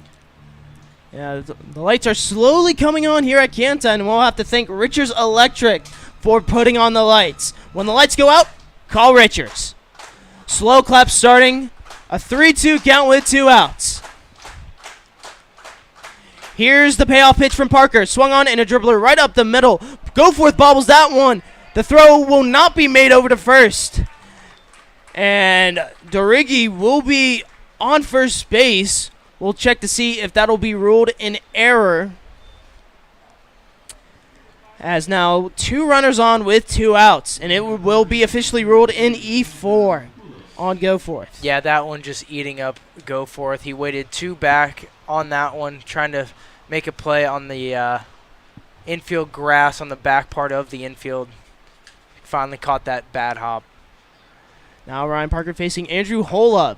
First pitch to him will be in there for strike number 1. And an opportunity for the Stallions to get out of the inning, just only giving up a 1-run deficit, but now they're still find themselves in this inning with 2 runners on. The 0-1 from Parker gets in there for strike 2, so no 2 hole for the number 7 hitter. Good breaking pitch right there from Parker, getting himself way ahead in the count on this one. Balargin on deck has yet to bat in this 5th inning. 4 runs coming across the plate to score. Here's the 0-2. Swing and a miss for strike 3. And that'll end the inning. But not before 4 Outlaws cross home plate to regain the lead 5-4 heading into the bottom of the 5th. Don't go anywhere. More Stallions baseball is on the way after this.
Saugerties Stallion Baseball brought to you by Peak Trading. Need it lifted up or tied down? Peak Trading has the supplies.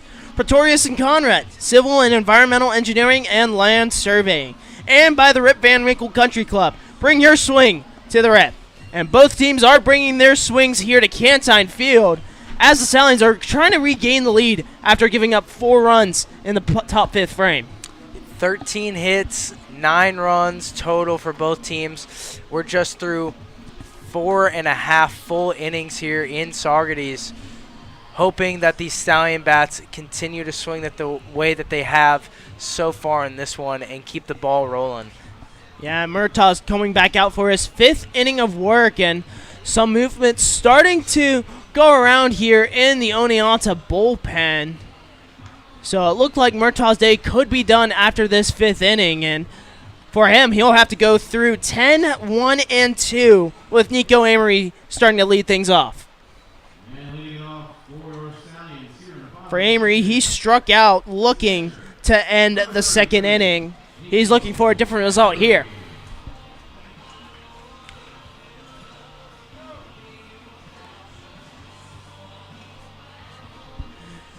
You mentioned his on-base percentage earlier on, up near the 370 mark, trying to get on base to lead things off.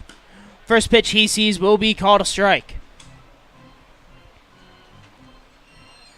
And for Amory, 6 walks on the year with 7 strikeouts. A little bit more patient at the plate. From the windup, Murtaugh delivers. Swing and a miss for strike 2. Now count sitting at 0-2 here. And wind slowly picking up and the sky slowly turning a little bit dark. Another beautiful day here at Cantine. See the sun peeking through at some points. Murtaugh with the 0-2. Upstairs for a ball. Great take right there from the battery mate, Nico Amory.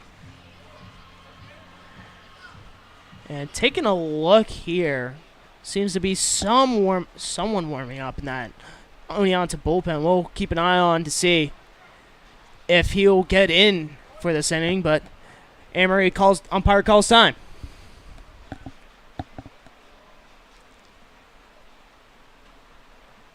Now stepping back in is the catcher.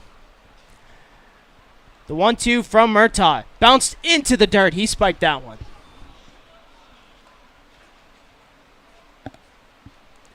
And so a 2-2 count here with no outs. Rogers on deck so far. 2 of 2 on the night with a single and a triple.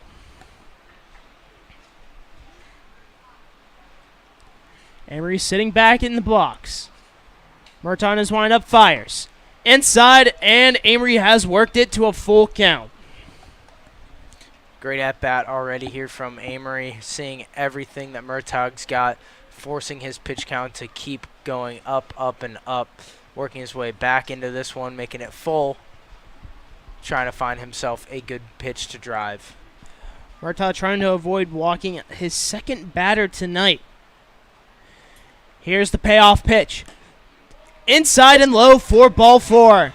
And the Stallions get a leadoff runner on base via the walk. Great at-bat from Amory that gives the Stallions a leadoff single. That's their 4th leadoff runner of the game.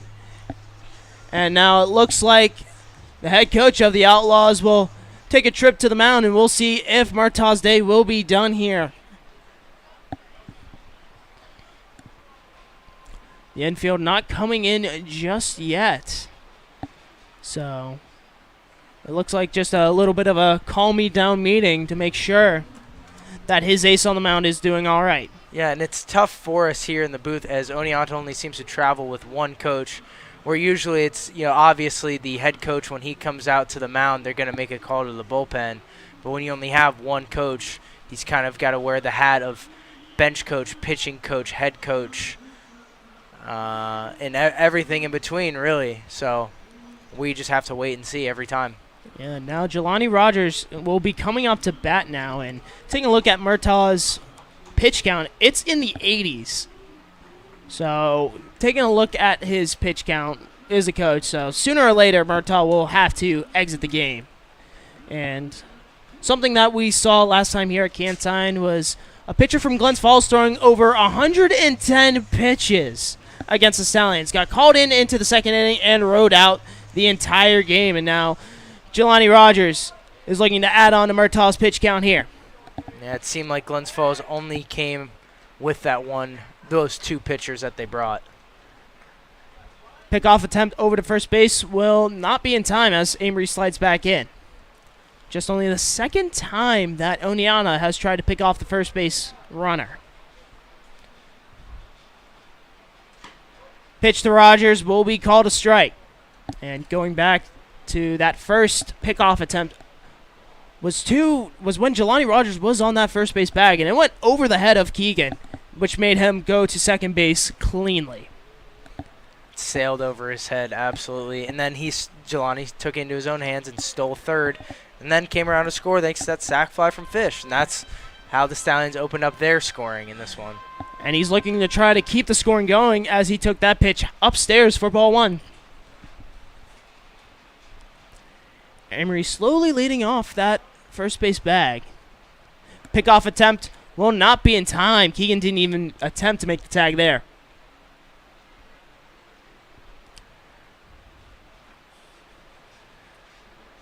Emery slowly leading off that bag. Rogers back into the box. Here's the 1-1. Bunt attempt fouling back. So make it a 1-2 count here for Rogers. And we've seen Jelani really try to lay down a bunt and use his pure speed to hustle down that first base line. Stallions could have really used something tricky right there. Jelani just dropped the bat head down a little too much, fouling it off, getting under that one. Now 1-2 count to the number one hitter. Go forth on deck. Pickoff attempt will not be in time. Umpire calls him safe. Big sigh of relief from all the Stallions as Amory has an aggressive lead over there at first base and was a little slow getting back into that first base bag. And it's looking like there's a pattern. It seems to be pickoff, pitch. Here's the 1-2. Swung on and popped up into shallow left field. A few Outlaws getting underneath that one, but coming up with the catch is DeRiggi for the first out. I'm sure Jelani would like to take that one back. He swung at an off-speed pitch that was elevated, and he just got right underneath it. Exactly what Murtaugh was looking for there. And he's surely hitting himself, disappointed with that attempt, and sharing some of the information with his Stallion teammates. And now Evan Goforth stepping up to the plate with one out here and a runner on first. Pickoff attempt to Amory will be called safe by the umpire. Murtaugh very, very nervous about Amory over there at first base. A little bit of a speedster on the base paths is the catcher from Marist. Here's the pitch to Goforth, and it'll be called for strike one. Off speed to start off the at-bat to Goforth. Murtaugh never afraid to rely on his off-speed pitches in this one. And now if my spidey senses are tingling, I assume that a pickoff attempt is coming here based on recent patterns. And there it is. Amory will be back to the bag in time, called safe. Good for you, John. Give you a gold star for the day, able to decipher Murtaugh's methods here. It ain't easy with this job. As now Goforth still sitting with an 0-1 count. Here's the pitch. Outside, try to go with an off-speed. Ball one. Murtaugh very, very aware of Amory over there first base. Mentioned throwing over all these times. He's also got that quick slide step to home plate. So if you're your Goforth, you're just waiting for him to make a mistake as he's thinking too much about that runner on first base. Give you something over the heart of the zone to drive out into one of the gaps. Brandon Fish on deck.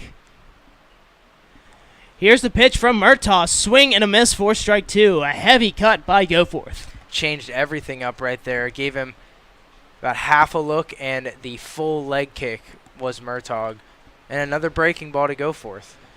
And the first time we happen to see a pitch following another pitch since Amory stepped on base. Now with a 1-2 count here with one out. Murtaugh trying to get out number 2. Pickoff attempt to Amory will be called safe, and feels like the catcher is getting a little bit tired of going back to that first base bag as he manages to hurt himself a little bit, but now deeming himself okay. First base coach Alon Trisquita checking in on him. We'll do it all over again. A 1-2 count here to go forth. Murtaugh working from the stretch. And here's a pitch. Swung on and popped up into the infield. Underneath that one will be Tomorrow. He'll make the grab for the second out of the inning. Back-to-back infield pop-ups from the Stallions following a leadoff walk.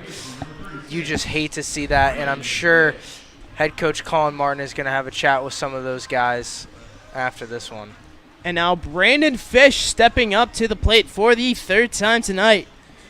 So far, 0 of 1. Had that sacrifice fly back in the first inning to score Rogers to tie this game up at 1 apiece, but grounded out to the first baseman his last time up.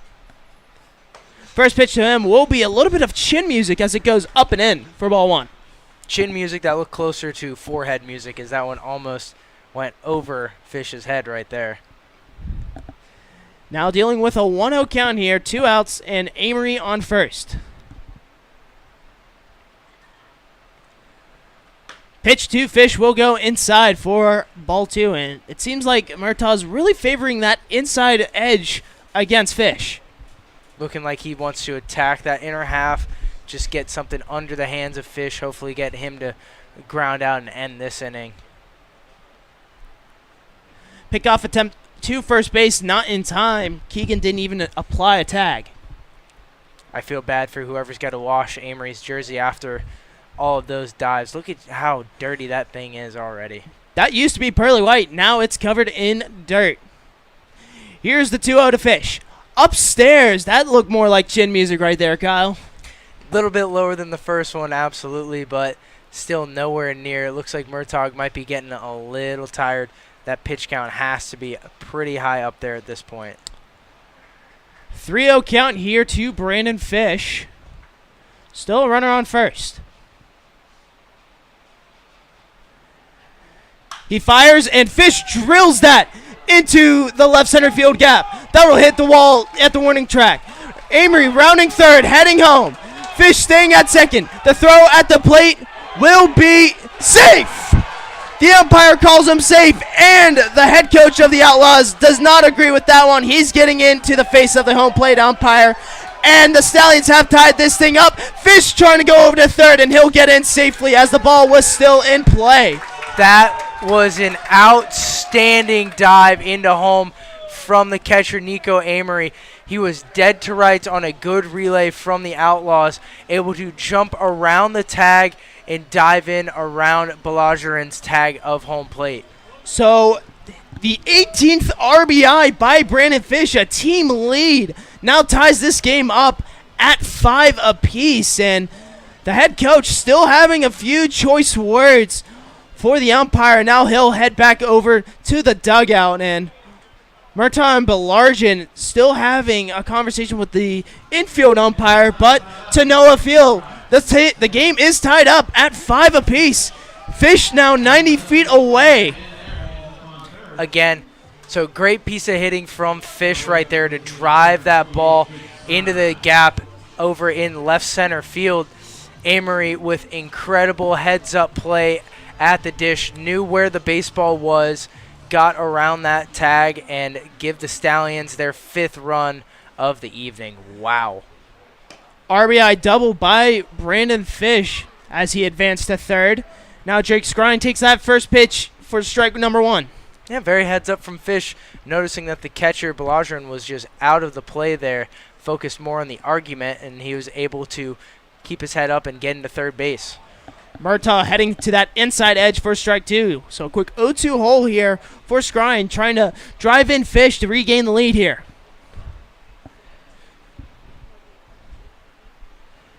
And talk about aggressiveness from Craig. He has the windmill going for Amory. Yeah, you got to check that labrum. Must be working overtime right now. 0-2 went upstairs to Scrine, so a 1-2 count now, and not a lot of throwing action in the Outlaws bullpen.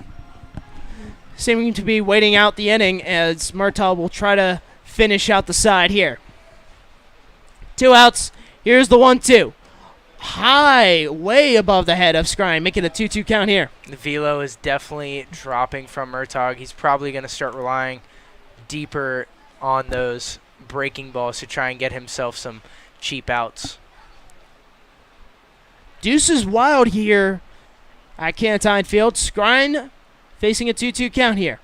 Here's the delivery. Swung on and popped foul right near the stands down the first base line. Scrine able to just battle in the strike zone, keeping in mind exactly how much he needs to expand it, knowing how deep into his pitch count Murtaugh is. He's got to expect that there's just going to be breaking balls galore. Third baseman playing back on the bag, favoring that foul line. We'll do it again. 2-2 for Murtaugh. Upstairs, 4-3. Scrine has worked it full. Good at bat here from Scrine. He continues to impress at the dish, just always very aware of his strike zone and where he needs the baseball to be. Fuger's on deck and looking to try to get his first hit after striking out twice today.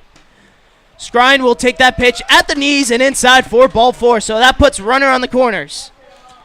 Looked like a 3-2 off speed there from Murtaugh as Scrine's able to just trot up that free 90 feet over to first base. And taking a look at Murtaugh's pitch count, it's about to reach the 100 mark pending this pitch right here to Fugers. Yeah, 60 strikes, 39 balls. Not as efficient as you'd like it to be out of your starting pitcher. The runner fakes going, and that pitch will go in stride for strike 1. Box score for both teams, 5 runs, 7 hits, 1 error apiece. Talk about inception right there, partner. Talk about inception, and very, very different box scores with Oneonta putting 1 on the first and then 4 in the top of this inning. Stallions just putting it on little by little throughout this one.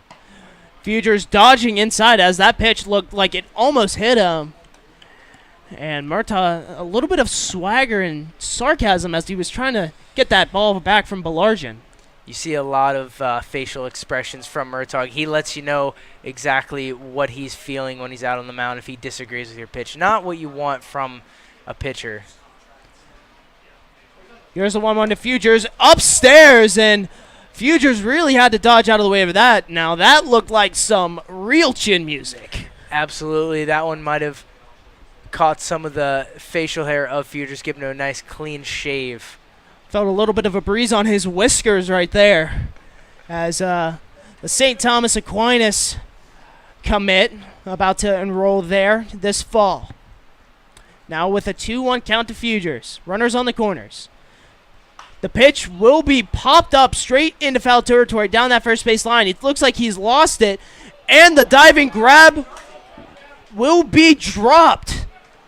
So Fugers catching a huge break right there as the runners head back to their respective bases. Couple of big breaks indeed, John. You have Keegan, the first baseman, who had all day to find it, never did.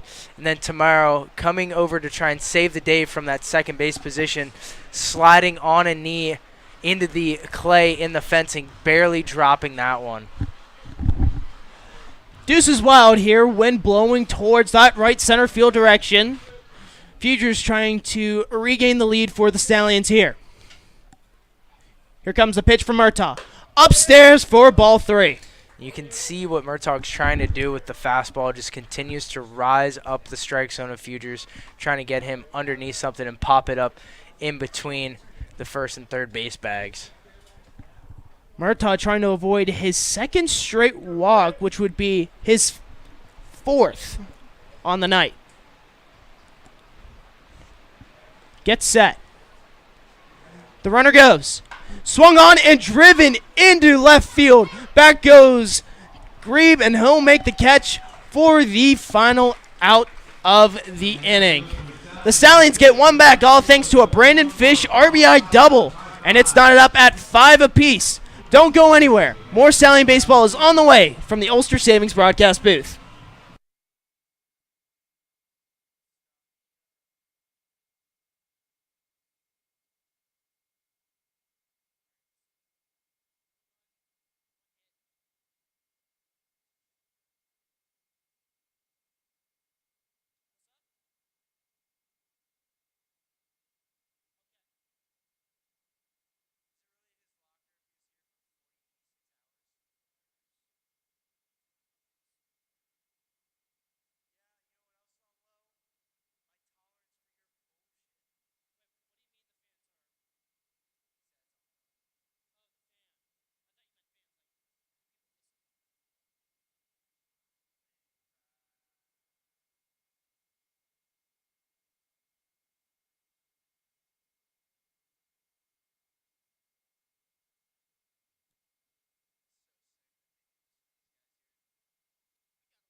Saugerties Stallion Baseball brought to you by Saugerties Athletic Association, where having fun is what matters.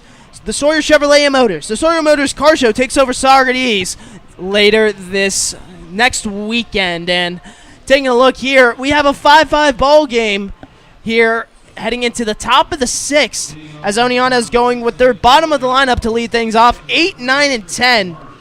Chris Belargin leading things off. And back in his 2 at-bats, went 0 of 2. Both comebackers to the pitcher. That went straight to Bully. Now, he will face Ryan Parker for the first time tonight. Parker now working in his stretch. First pitch he sees will be called a ball, and that looked a little bit too close to being in the strike zone. So far tonight, Belargin hasn't been able to get any balls put in play past the pitcher's mound, going 1-3 both times. Now Parker fires the 1-0. That will be called a strike. Trying to get through his official first inning of work here after coming in with 1 out back in the 4th inning. Originally gave up those 2 runs that have been awarded to Brian Bully. 1-1 will be fouled into the dirt and out of play, slowly rolling towards that Stallion dugout. Yeah, Parker on that list of pitchers on this Stallion roster that doesn't have a windup and goes straight out of the stretch, regardless of runners being in play or not.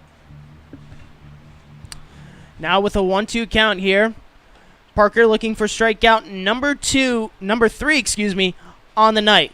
Here's the pitch, bounced into the dirt. So we have a 2-2 count here to lead things off for Belargin.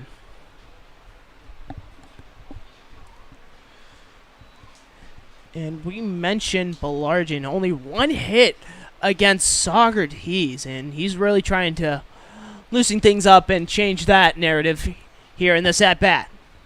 8 for 31 on the year. He's looking to change a few things. 2-2 popped up and will go over the Oneonta dugout. Able to stay alive with that one. Got to wonder what Parker wants to do here. Is he going to pound the strike zone or throw something out and away to try and get Belargin chasing? My guess is he's going to throw something in the strike zone and come right after the Oneonta catcher. 2-2 from Parker. Just missing that outside edge. Full count now. Looked like he was trying for something over the plate, just barely missing his spot. That was a really good pitch. Now full count here to the leadoff hitter this inning. Parker still working in the stretch. Miller on deck for the Outlaws. Here's the payoff pitch. Swing and a miss. Strike 3. And Belargin will take a seat on the pine.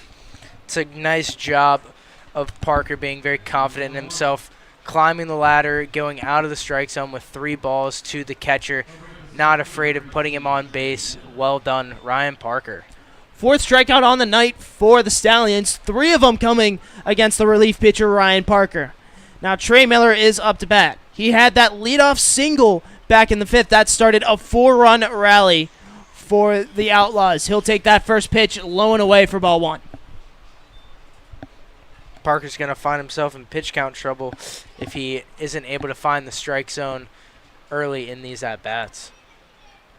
1 away here in the top of the 6th. 1-0 goes high, well above the head of Miller, making a 2-0 count. And we have Pickle running that ball back after that was hit right on the backstop. So, great job, Pickle, on doing your job. Now Parker here working on the hill. 2-0 count now with 1 out. He fires. Gets in there for strike 1.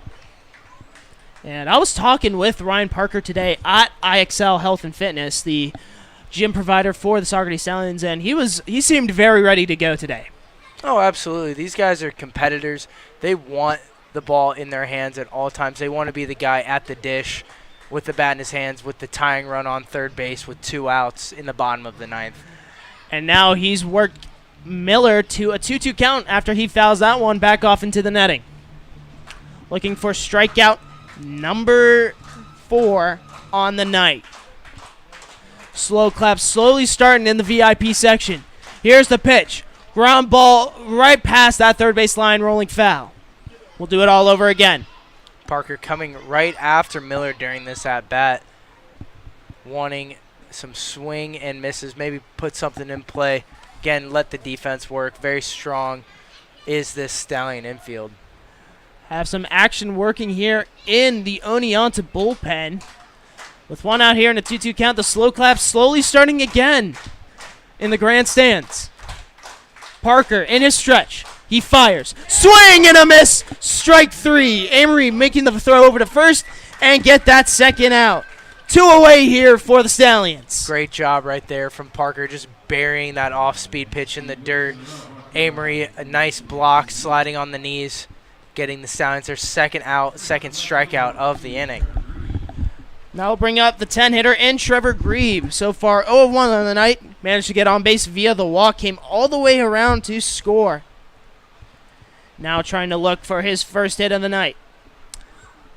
Parker now still working from that stretch. First pitch swinging is Grieve, but he fouls that one onto the plate. Grieve, the first run to come across last inning that opened that 4-run inning in the top of the 5th. Only fitting that he closes this inning out for the Outlaws. Parker retiring the first 2 batters of this top 6 frame via the strikeout. Here comes the 0-1. Swing and a miss for strike 2, so a quick 0-2 hole early for Grieve. Parker coming right after Grieve right here. You love to see it. And now Parker looking to try and strike out his 4th batter that he's faced in a row. 3 strikeouts in a row for Parker. Here's the 0-2. Gets in there looking. Strike 3. Parker strikes out the side and keeps this a 5-5 ball game. To the bottom of the 6th we go. Don't go anywhere. You're listening to Saugerties Stallions baseball from the Ulster Savings broadcast booth. We'll be back.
New pitcher for the Oneonta Outlaws as Matthew Murtaugh's day is done after 5 innings. Enter Kyle Locklear.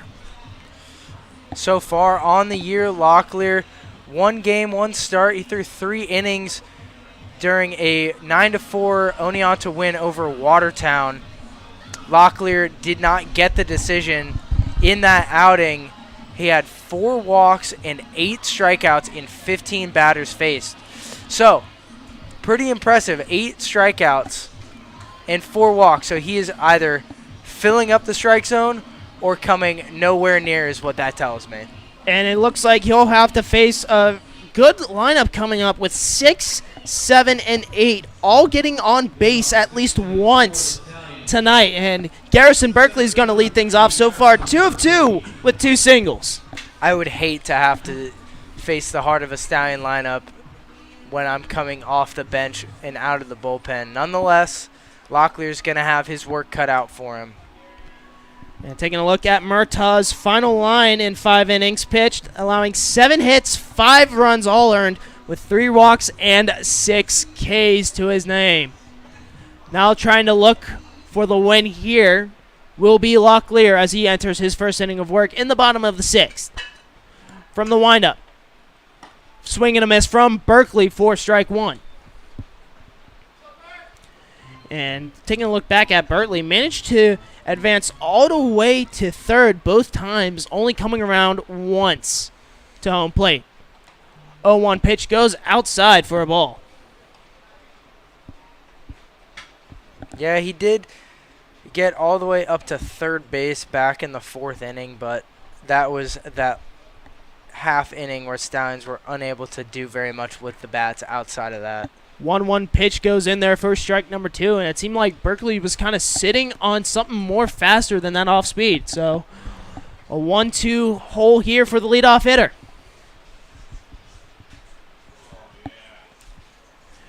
Locklear, the 1-2 swing and a miss from Berkeley for strike 3. And that's how his day starts on the mound. That'll bring up Garrett Michelle to the plate. So far, 1 of 2 tonight, but a productive 1 for 2. Had that 2-run blast back in the 2nd inning and had the fielder's choice to advance the runner. Now stepping into the box with no one on base for the first time tonight. First pitch to him will be in the dirt for a ball. To be more specific, stepping up to the box with no Garrison Berkeley on base. That is true, partner. That is true. Here's the 1-0. Cannot catch that lower edge. 2-0 count now. Michelle looking like he's taking the ball and seeing it all the way into the catcher's mitt of Belagerin right now. A couple of good at-bats so far tonight. Michelle takes that pitch in for strike number 1. And Michelle, a 273 hitter. 15 hits and 55 plate appearances. 5 doubles, 1 triple, and now a home run added to that name. He takes that pitch out for a 3-1 count.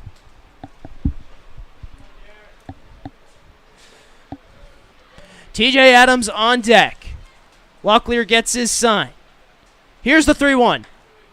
Upstairs and inside for ball 4. So Michelle reaches on via the walk. And now a runner on with 1 out. Good at-bat again from Michelle. That's 3 solid at-bats. He looks like he's seeing the ball really nicely here tonight under the lights. TJ Adams now stepping up. Last time out, he got on via the walk, similar to what Michelle just did. And now he's looking to try to advance the runner here.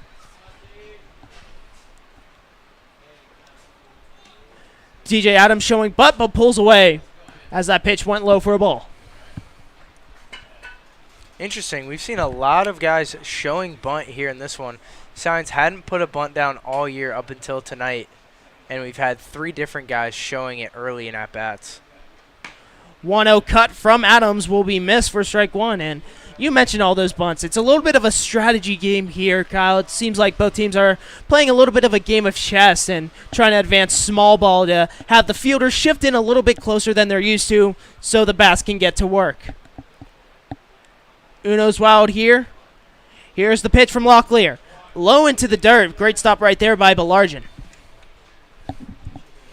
Michelle, not one of the fleetest of foot, if you will, on the Stallion roster. So you can imagine that Locklear won't have much trouble keeping him close. 2-1 upstairs right at the forehead of Adams. And now a 3-1 count once again for Locklear. This might be one of those nights where Locklear struggles to find the strike zone. He did that first outing that we mentioned, 8 walks in only 3 innings. From the stretch, here comes Locklear. Swing and a miss for strike 2. And it seems like Adam wanted all of that. Rodriguez on deck, day turning into the night sky. The lights shining all over Cantine. Michelle leading off with a full count. Here's the pitch. Into the dirt for ball 4. Locklear spikes it. It's not at all what you want to see out of your relief pitcher, spiking fastballs early on. Back-to-back walks, giving him walks 5 and 6 to his name on the year. Finding himself in some trouble here in this home half of the 6th inning. And now Alex Rodriguez stepping up to the plate. And we mentioned how he only has 1 hit in his last 5 games, which came against the Albany Dutchmen. Looking to change everything here with 1 swing of the bat. Takes that first pitch down low for a ball. A-Rod, one of the more traditionally superstitious baseball players, as you see. If he struggles at the dish, he'll go from wearing 1 pair of batting gloves to another to no batting gloves and try it all over again. Here's the 1-0 from Locklear. Gets that inside edge for a strike. And so far, Rodriguez 0-2 on the night with a flyout to the second baseman and a strikeout, so has yet to leave the infield. Now Uno's wild at Cantine. Locklear looking back and fires. Off-speed pitch gets in there for strike 2.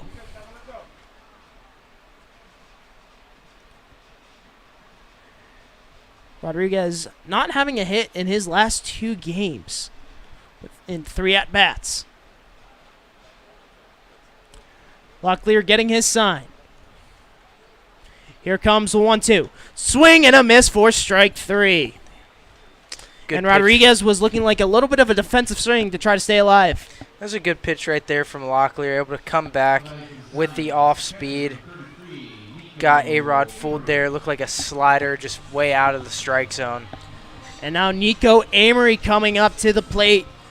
0-1 on the night. Managed to get on base via the walk back in the 5th inning, but struck out looking to end the 2nd.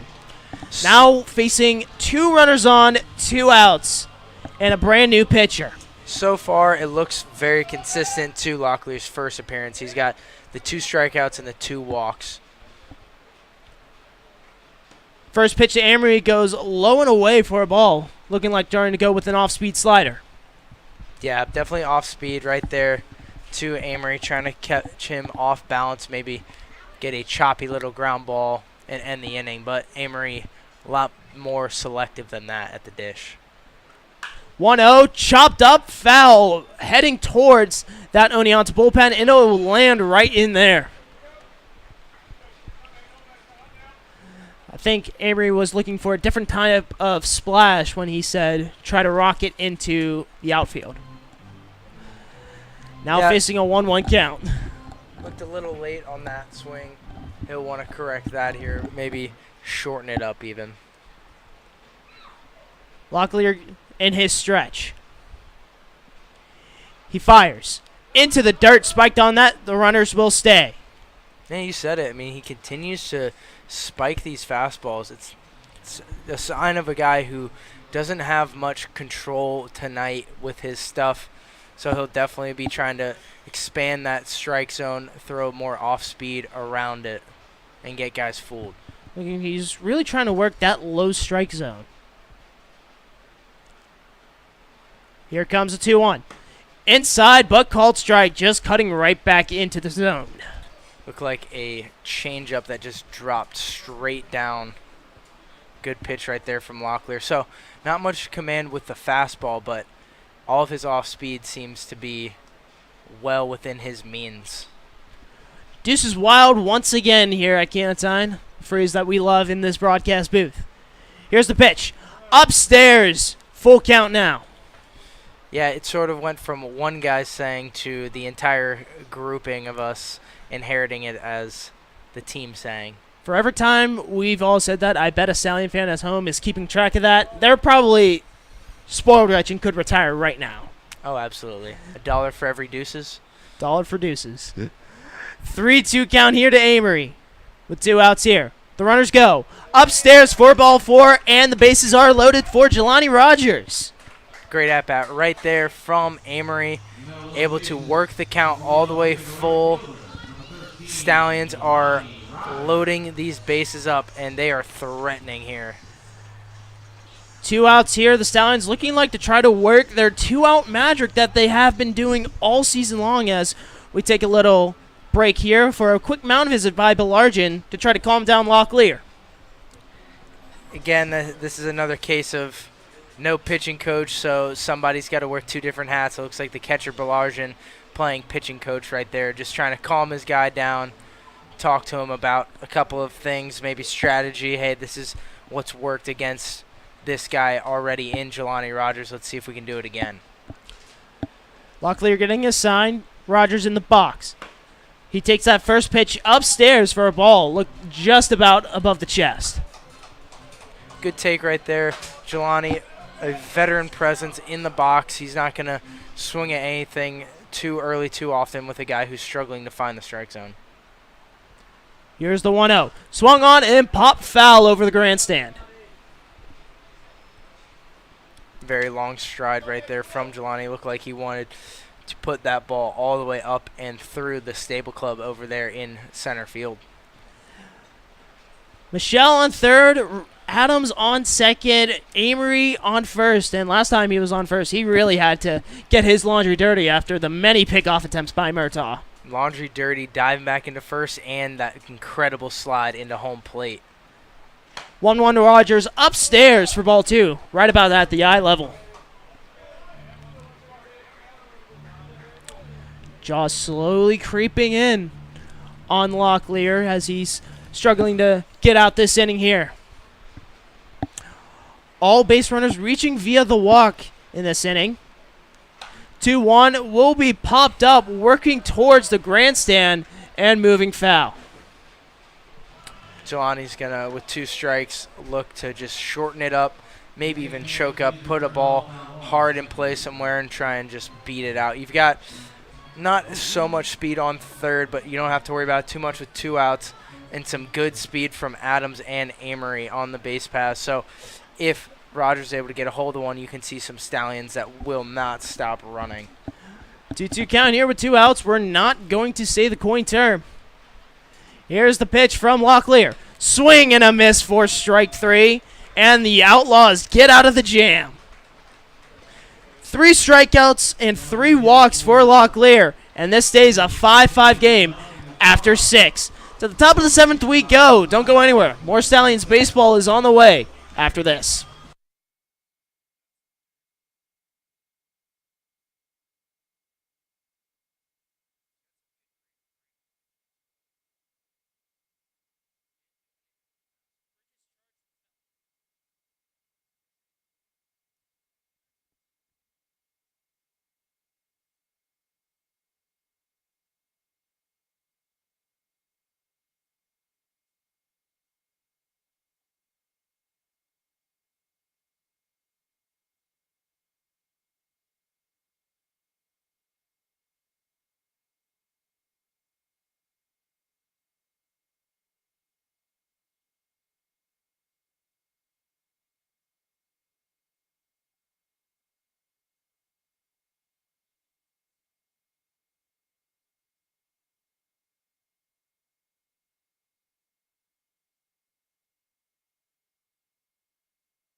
Saugerties Stallion Baseball brought to you by Sawyer Savings. Local banking is baking made easier. Stella Artois, distributed by Duchess Beer Distributors. Grab an ice cold Stella at the Stallions Watering Trout. And by Steyer's, celebrating over 50 years of keeping you on the road. 5-5 ball game heading into the top of the 7th, and Ryan Parker back out for about reaching his 3rd inning of work. Yep, two full so far for the 1 2/3 so far from the Stallion reliever, facing the top of the order for the first time. Yeah, I believe that is correct. So he's about to try to reach his 2nd full inning of work right here as he throws the first pitch to the leadoff hitter, Mario Dizzo, for a strike. 0-1, just missing that outside edge, 1-1. For Dizzo, he's currently sitting on a 1-for-2 day with a ground out to the shortstop and a single back in the 5th. Here's the 1-1 from Parker. Dizzo thought about swinging at that one, but held back, 2-1. Dizzo is very, very aware hitter in the box. He takes these at-bats deep into counts before he does anything. Already scored twice tonight. 2-1 taken upstairs for ball 3. And now it's looking like Parker might give up his first walk of the night after striking out the last 4 batters he has faced.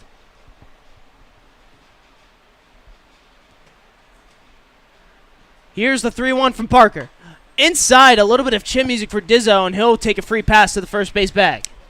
Parker just going to take a second here, take a deep breath and a reset, knowing that he is putting himself in a tough spot there by walking the leadoff hitter Dizzo.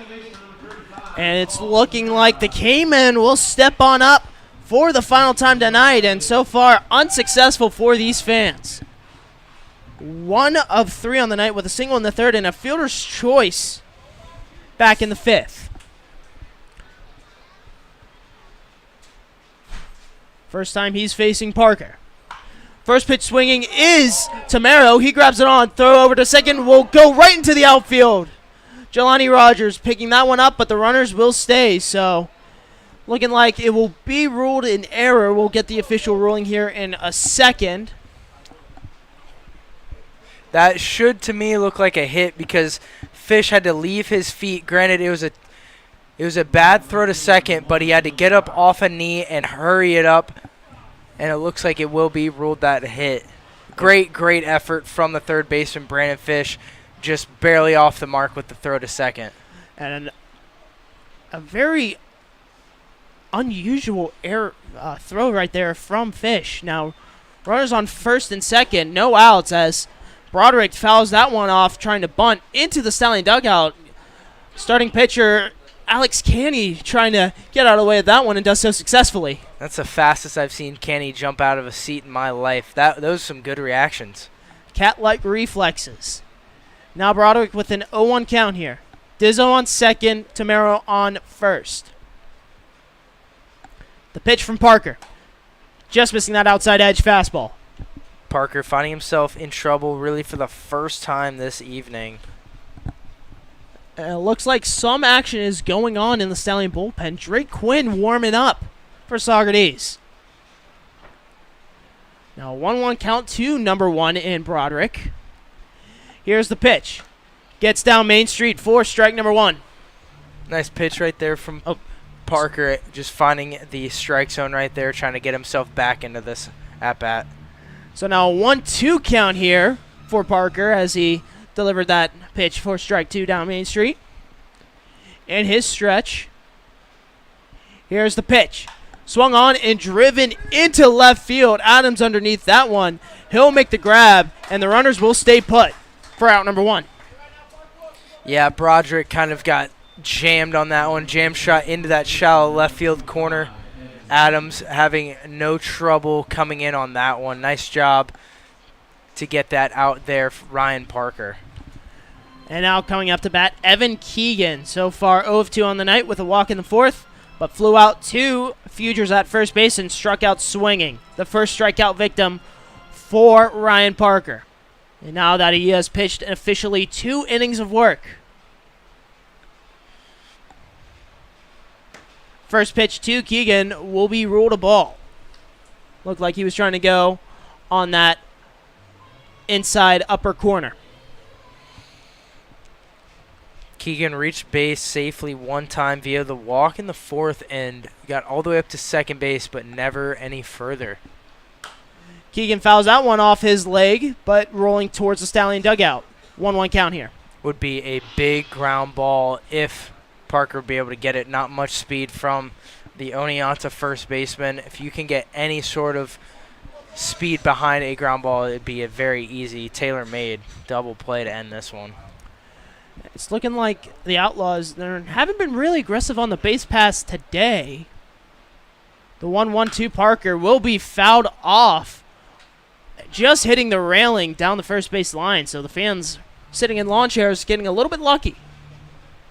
Little lucky indeed. Saved by the fence. Now a 1-2 hole here for Keegan with runners on first and second. Parker trying to get out of the jam here. Only one out. He looks back. The runners go. A chopper over to third base, but rolling foul. And Dizzo had a huge head start heading to that third base bag. Interesting time to try and swipe third. Dizzo looked like he finally got a pitch that he liked, maybe caught Parker napping and not varying his looks as much. Nonetheless, Keegan foiled that opportunity for the Outlaws. We'll do it all over again. 1-2 count here, one out. Ryan Weiss up on deck. The pitch from Parker.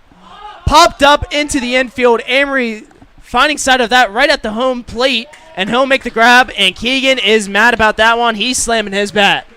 I would be too. One of the most demoralizing things that you can do at the dish is pop it straight up to the catcher. And now it looks like we will have a pitching change right here as Colin Martin is coming out to the mound as Ryan Parker's day looks to be done here. Who's the new pitcher coming in for the Stallions? Well, you'll have to see when we return from Cantine Field. Don't go anywhere. More Stallions baseball is on the way from the Ulster Savings broadcast booth.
The Stallions make the call to the Dallas Hot Wieners bullpen, bringing the sauce out of the pen, and it'll be Drake Quinn out of Marist University, throwing to his teammate, Nico Amory.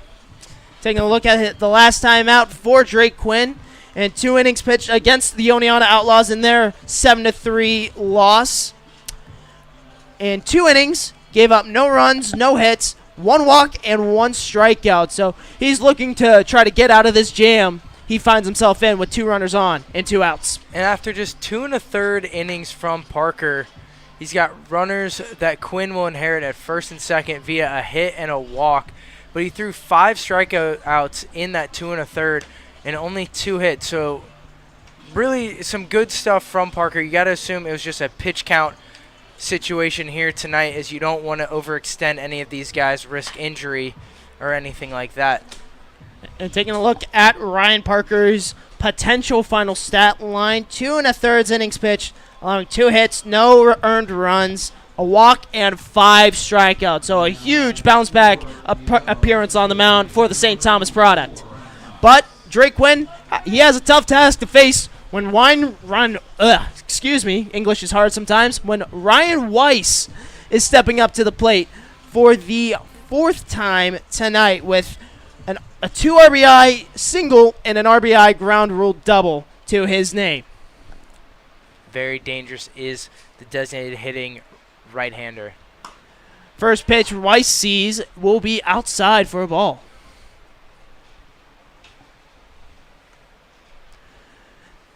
Dizzo on second, Tomorrow on first. The 1-0 from Quinn. Upstairs for ball 2. Everybody seems to have the idea that you want to just get above the hands of a guy like Wise, and you do. Power hitters, you want to force them to elevate the swing and get up under the baseball to just pop something up and not put anything in their power hitting zone. Quinn goes low into the zone for ball 3. Quinn will want to reset here, down 3-0 quickly to Wise. He's just going to want to attack the zone here. Quinn 1 ball away from a potential bases loading walk to Weiss. Here's a 3-0. In there for strike 1, and Weiss didn't even make an attempt to swing. He just stepped out. Now, it wouldn't be the worst thing in the world to put Wise on with that third base bag open with Derigi behind him, who's struggling as of late, 0 for 3 on the night and hitting .225 on the year. 3-1 gets fouled back into the netting above the Oneonta dugout, and finding himself in a full count situation here. Quinn battled back. Runners will be moving on the pitch. Quinn just going to zero in on Amory's mitt behind the dish and focus on the guy at the plate. The slow clap slowly starting here in Cantine. The payoff pitch. Swing on and fouled back into the netting. We'll do it all over again, and the runners were about to attempt a double steal. Yeah, the 3-2 movement on the base paths. Kip not even bothering holding Tamara over there at first base. The slow clap starting again. Jaws just finishing up. Quinn slowing down the tempo. Here's the payoff pitch. Swung on and driven into right field. Rogers back on that one, and he'll make the grab for the final out of the inning. Drake Quinn gets out of the jam, and this game is still tied 5 apiece heading into the 7th inning stretch. Don't go anywhere. More Stallions baseball is on the way after this.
Welcome back. Bottom of the 7th inning, a 5-5 ball game here between the Stallions and Oneonta Outlaws. John Drager alongside Kyle McMullen, and Kyle Locklear managing to throw 3 strikeouts and 3 walks, and now has to face what should be 2, 3, and 4. Looking like it with Evan Goforth, the second baseman, stepping in. Locklear struggling to find the zone when he does, but finding it right away. As you mentioned, those 3 walks and 3 strikeouts. A very interesting line so far from the relief pitcher. As Goforth takes a hack at that one, fouls it back for strike 1. Locklear fires the 0-1. Swing and a miss for strike 2. Goforth trying to cut that upstairs. Yeah, he'll take a quick walk out of the batter's box, gather himself, and reset for the 0-2. Fish on deck here. Goforth in an 0-2 hole. The Locklear pitch will go outside and upstairs for ball 1. And taking a look at the standings in the East Division, a three-way tie for third place with Saugerties, Oneonta, and Mohawk Valley, each at an 11-11 record, with Saugerties with the upper hand. Swing and a miss for strike 3 goes Goforth, and one away early for the Outlaws.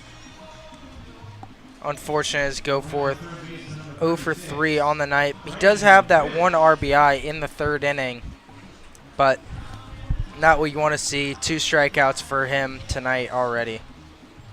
One out here for Brandon Fish, stepping up. The team leader in batting average by a country mile, about 114 points difference between first and second place. He'll take that first pitch inside for ball 1. Fish leading batting average, on base percentage, total number of hits. The kid can just do it all at the dish. It's unbelievable. Fish has been reeling it in at the bat as he pops that one up towards the grandstand, and by Largen will make the catch right at the backstop for out number 2.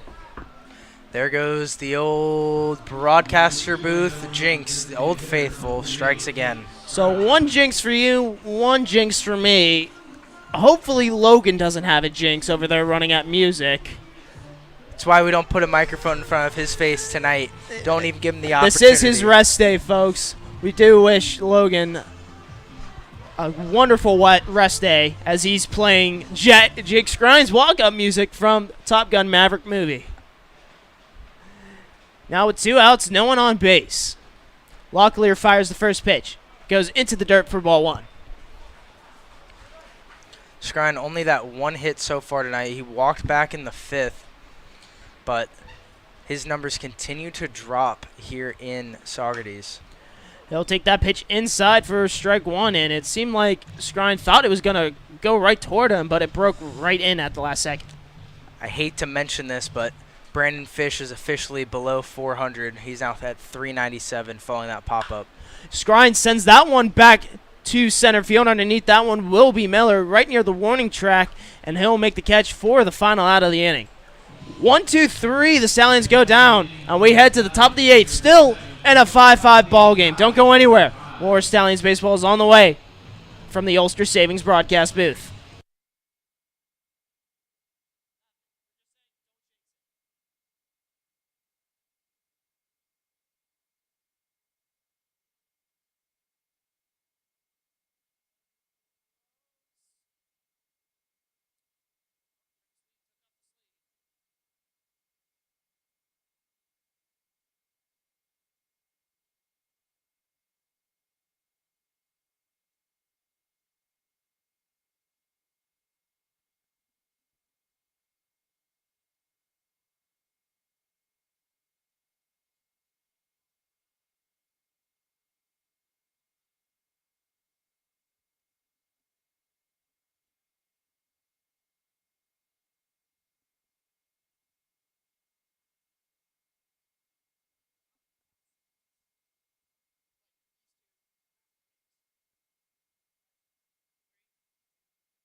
Saugerties Stallion Baseball brought to you by The Facility, promoting physical fitness and athleticism in a fun, safe manner. And by the Emerson Resort. Treat yourself to a getaway at the Emerson. Top of the 8th we go. Drake Quinn on the mound, and a little bit of a different look. He does not have that red arm sleeve on anymore, and let's see if that makes a difference with 6, 7, and 8 coming up to bat. The only piece of apparel that I care that Drake Quinn brings to the mound day in and day out is what? The that mustache. Thank you, the John. Mustache. See, you know me You've so been well. griping about that all season long, all man. season long. Even attempted one earlier in the I year. attempted. It was a futile. I knew it was just never going to work out quite like Quinn. I'm slowly working on mine, but it's never going to be the same. Carter Durigi up to bat now against Quinn. He'll take that first pitch outside for a ball. Durigi, one of the lower batting averages of this Oneonta lineup, and he's been kept quiet out of that 6 hole. this evening, 0 for 3. He reached on an E4 his last time up. Durigi fouls that one off towards the first base stands, but it'll go foul for a 1-1 count now.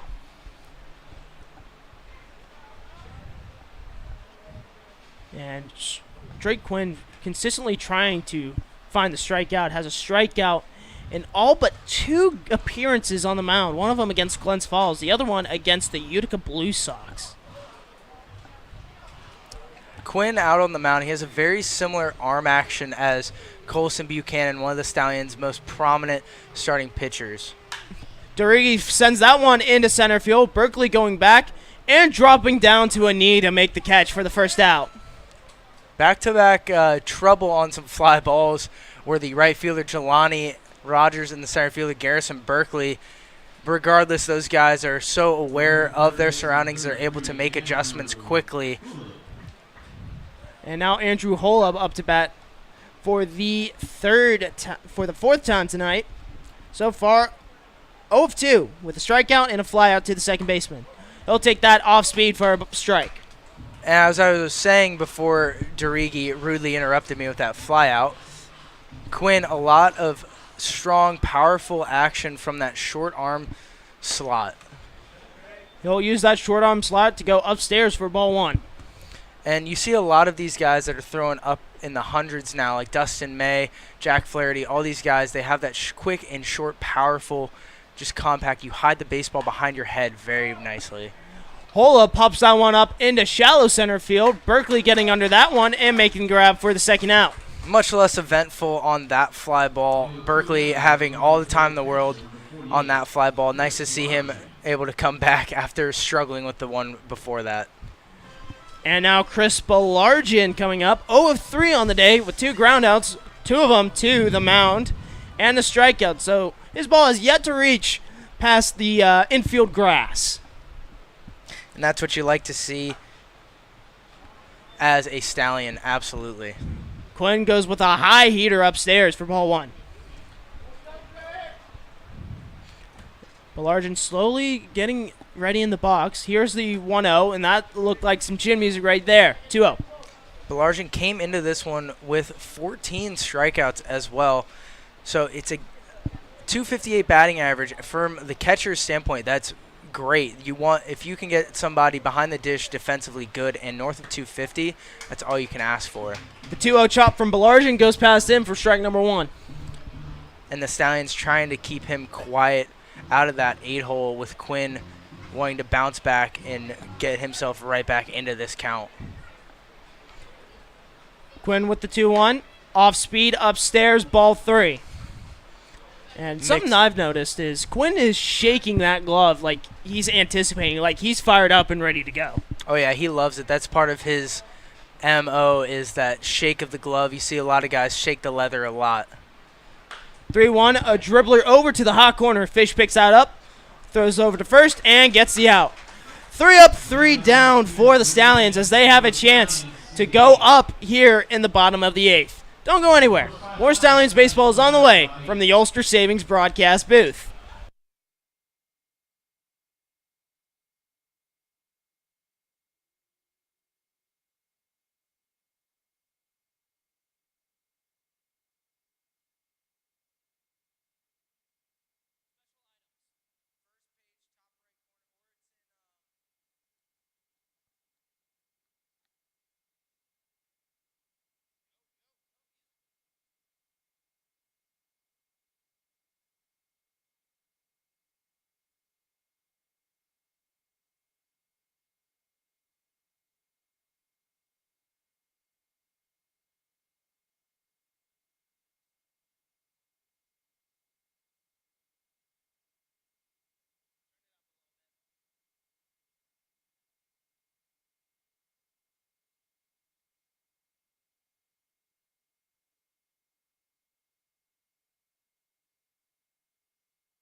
Saugerties Stallion Baseball brought to you by Ulster Federal Credit Union. Get rewarded with Ulster Federal Credit Union. And by Ulster Savings, your full service bank from checking to loans, insurance, and investment services. And by Volna Uniline. To the bottom of the 8th we go, still a 5-5 ball game. And the Stallions are looking to try to crack this thing open and force a top 9 situation for where Oneonta has to have their backs against the wall. You want to see out of Kip Fugers a little bit different approach than we've seen so far. He's got those 2 strikeouts to his name and the flyout. Doesn't look too comfortable at the dish here tonight, but you hope to see that he's turning the page with his first plate appearance against Locklear. And Locklear entering his 3rd inning of work. First pitch to Fugers will be called a strike on the outside edge. And now Kip Fugers, he's trying to avoid strikeout number 5 on the year. Next pitch, off-speed breaking ball in for strike number 2. So a quick 0-2 hole to the leadoff hitter. Locklear, we were talking about it last inning, struggling with that fastball, but his off-speed has been very, very consistent tonight. And the check swing by Fugers will be gone around for strike 3. So a 3-pitch strikeout to Fugers to start his day, his 3rd of the night. That'll bring up Garrison Berkeley, who certainly has one of the hotter bats tonight. 2 of 3 with 2 singles and a strikeout. Yeah, Berkeley, you can tell he's very confident up at the dish, only swinging at the pitches that he knows he can drive. Berkeley takes that first pitch for a strike, so Locklear really seeming to work on that off-speed a lot, and the Sounds are having a little bit of trouble trying to catch up. Here's the 0-1. Gets in there for strike 2. Pouring it on right now is Locklear. He seems to settle in and finding himself in a little bit of a groove. Berkeley wisely taking his time in this 0-2 pitch. Locklear working from the windup, the 0-2. Swung on and popping up into right at that right field line. Making the grab right there is Broderick for out number 2. 6 pitches, 2 away here for the Outlaws. And now Garrett Michelle is stepping up with 2 outs here. Need we remind you of that long ball that started things off for the Stallions in that 2nd inning. Just fantastic piece of hitting right there. He has been kept relatively quiet since then with that fielder's choice 6-3 in the 4th and that walk that stranded him at 3rd base back in the 6th inning. Michelle takes that one inside for ball 1. Had to move out of the way of that one. First batter that Locklear didn't start off with a first pitch strike either in this one. A ground ball right up the middle, and that'll go under the glove of Tomorrow for a base hit. Nice piece of hitting right there from Michelle. He got himself that fastball that he was sitting on, able to drive it straight up the middle for a loud 2-out single. A 2-out single indeed, right up the middle, under the glove of Tomorrow, and now TJ Adams is looking to continue the 2-out rally here. So far today for Adams, 1 strikeout, 2 walks, 0 for 1 on the day. Going into this one, Adams 408 on base percentage, so he's takes a big swing at that one for strike 1. He's been struggling at the dish since coming back from that hip injury, but he did go 2 for 4 in his most recent appearance at the dish the other night against Glens Falls, so you hope that he continues that upward trend. He'll take that pitch low for a ball. So 1-1 count here, and Rodriguez on deck. And for Garrett Michelle, this is the 3rd time he has reached on base tonight. Looking to try to make the difference here to remove this tie game. Adams taking that pitch outside for strike 2. Another breaking ball right there early in this count from Locklear. He loves going straight to the dirty breaking pitches, and he consistently finds the strike zone with him, so I don't blame him. 1-2 to Adams, swing and a miss for strike 3. And we'll head to the top of the 9th with a 5-5 tie. Don't go anywhere. More magic at Canton is on the way after this.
Welcome back to Cantine Field here. A 5-5 gridlock game between the Stallions and the Outlaws. And Drake Quinn still coming back onto the mound, trying to close things out here. Yeah, Quinn again out for his third inning of work now. And the Stallions could just use him to keep this thing knotted up at 5, give them a chance for some late game heroics and some fireworks just a few days before the big parade on the 4th. So far, the Stallions have the advantage record-wise in the regular season against Oneonta, 3-1. 2 of those games happening here in a doubleheader, and in those 2 games, 2 walk-offs. So the Stallions might have to walk it off again to beat the Outlaws at Cantine. And that was right where you saw the Stallion team finally catch their stride. They got on a 6-game winning streak during that span, and they've struggled in a couple games since, but they really haven't looked back. First pitch to Trey Miller is in there for a strike. And for the center fielder, hitting in the 9th slot, 1 of 3 with a single, a flyout, and a strikeout.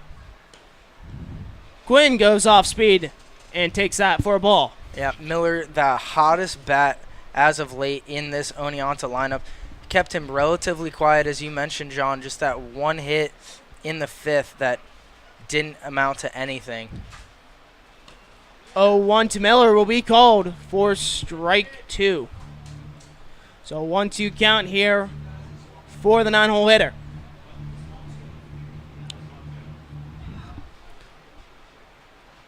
Here's the pitch from Quinn. Swung on and fouled over the grandstand and out of the yard.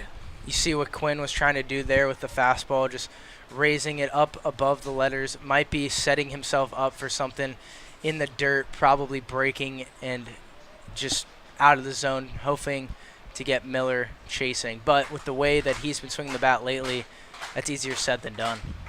The 1-2 popped up into the infield. Fish calling off the rest of the infield and making the grab for out number 1.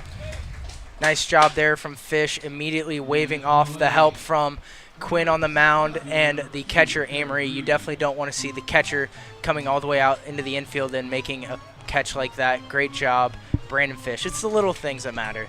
And now Trevor Grebe stepping up to the plate, 0 for 2 on the night with a walk, a strikeout, and a flyout. Quinn now working with 1 out here in the top of the 9th. First pitch, Grebe sees will be called a ball. Taking a look at the out-of-the-town scores, we have a doubleheader going on in Donovan Field in Utica. The Amsterdam Mohawks taking that first game 3-0 against the Blue Sox, and currently beating the Blue Sox 2-1 in game number 2 as Grebe takes that one for a strike. 1-1 count.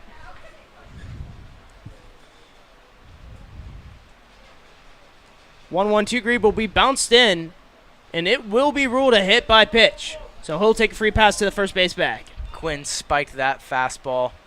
Looked like he just pulled that front shoulder a little too early and got that right arm around too quickly, throwing that one straight at the foot of Grebe. The go-ahead run now sitting on first base with the leadoff hitter at the top of the order, Mario Dizzo, up to bat. First pitch he sees will catch that outside edge for a strike. And for Dizzo, reaching base 3 times tonight, 2 of them via the walk. We were talking about it during the break. Dizzo, a dangerous hitter in that one spot. A great swing that goes all the way through the strike zone. Runner goes, and they'll go right through the gap for a base hit.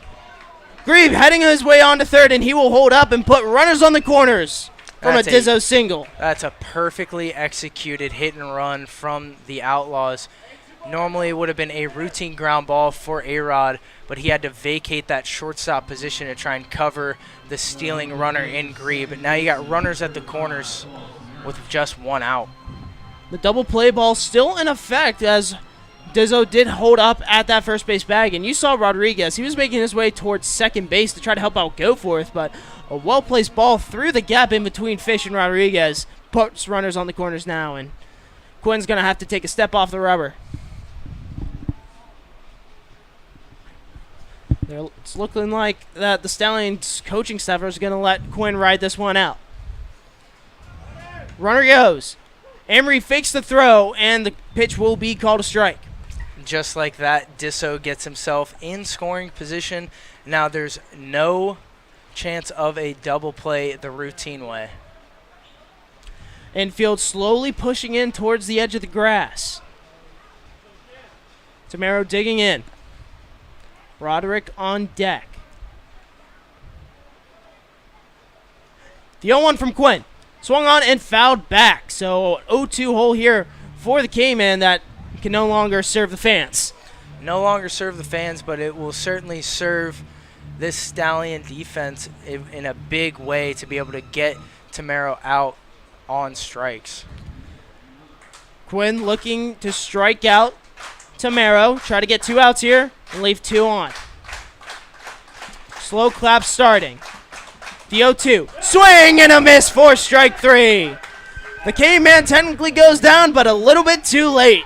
No 2 for once for the fans, but 2 away for the Stallions.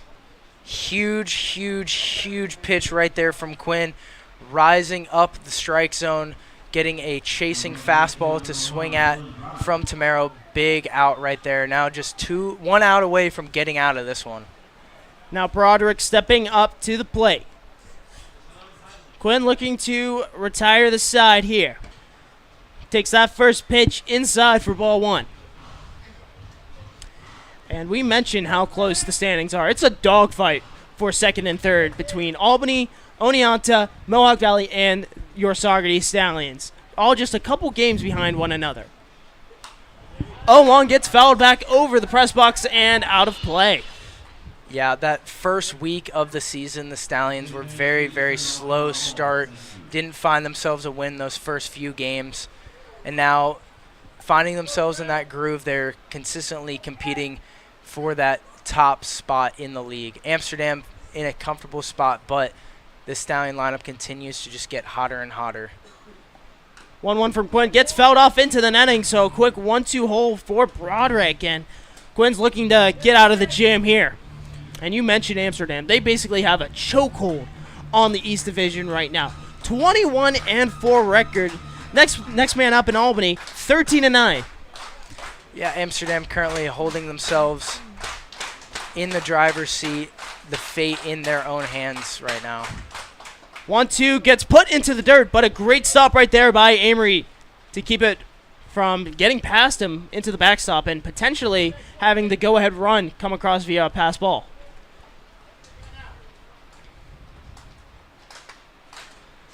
Slow clap starting up once again. 2 outs and a 2-2 count. Here's the pitch. Swung on and fouled right over the press box. I thought that was going straight towards the Ulster Savings broadcast booth. We got some great hands in the box. I wouldn't be too worried about that. Yeah, it's the hands of Scott, our PA, Nick, Alex, Logan, and Cole, along with ourselves here, trying to keep ourselves protected. We'll do it all over again here. Biggest Clap pitch slowly of the night. getting louder. The pitch from Quinn popped up into the infield. Rodriguez underneath that one. He'll make the grab for the final out of the inning, and it's put up or shut up time for the Stallions. To the bottom of the 9th we go. 5-5 ball game. Don't go anywhere. It's just getting good here at Cantine. You won't want to miss this from the Ulster Savings broadcast booth.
The Oneonta Outlaws bringing in a new pitcher in this bottom 9 freight. It will be Aiden Dixon, the right-handed pitcher. So far in his season with Oneonta, in just 4 appearances, has a 10.28 ERA, 7 innings pitched, 7 strikeouts, 4 walks, 8 hits. So a little bit of a risky move right here by the head coach. Absolutely. Hats off to Kyle Locklear with those 3 innings of relief work. Only 1 hit, 3 walks, and 6 strikeouts. So the right-hander finding himself in a bit of a groove towards the end of that outing, keeping these Stallions scoreless. We haven't seen a run come across since the bottom of the 5th. Both teams being kept very quiet from some good relief pitching tonight. Yeah, and this is not the first time that the Stallions have faced off against Aiden Dixon. Going back to the June 16th game in their walk-off win, it pitched no innings, allowing 3 runs, 2 hits, and 3 batters faced. So the Stallions are going to try to pounce on some relatively fresh meat coming out of the bullpen. And the man to do it, to lead things off, Alex Rodriguez, so far has struggled at the plate tonight with 2 strikeouts and a fly out to the second baseman. So the ball has yet to leave the infield for the 9-hole hitter. He's looking to change that right here with 1 swing of the bat and see if the Stallions can walk off the Outlaws for the 3rd time this season. All of them coming here at Cantine pending this half inning. We got A-Rod. We talked about the superstition. He's going right back to wearing those batting gloves after getting put out in that last at-bat with the strikeout. So this is a perfect opportunity for him to get himself red hot for the Stallions. The first pitch from Dixon, inside, called strike. A-Rod's intensely disagreeing with that first one. He'll have to reset a little bit of goldfish memory, short-term memory, put it out of your head, and move forward. The 0-1 from Dixon. Chop does not go around. So with holding his swing, he's now worked it to a 1-1 count. Good take right there from A-Rod. See Dixon trying to just climb up the ladder to A-Rod, not even throwing something in the zone there. Rodriguez awaits. Takes that pitch inside, called ball. Had to turn away from that left shoulder. That was a big breaking ball right there from Dixon. Looked like a curveball that barely missed that left shoulder of A-Rod. He was just trying to poke that one in that inner part of the strike zone. Rodriguez sends that one down the left field line, but pulling foul. That was a big swing and a good one from the shortstop. Hoping to see him continue that approach going forward in this at-bat. Now a 2-2 count here for the shortstop. Amory on deck, the 10-hole hitter. Rodriguez stepping on in.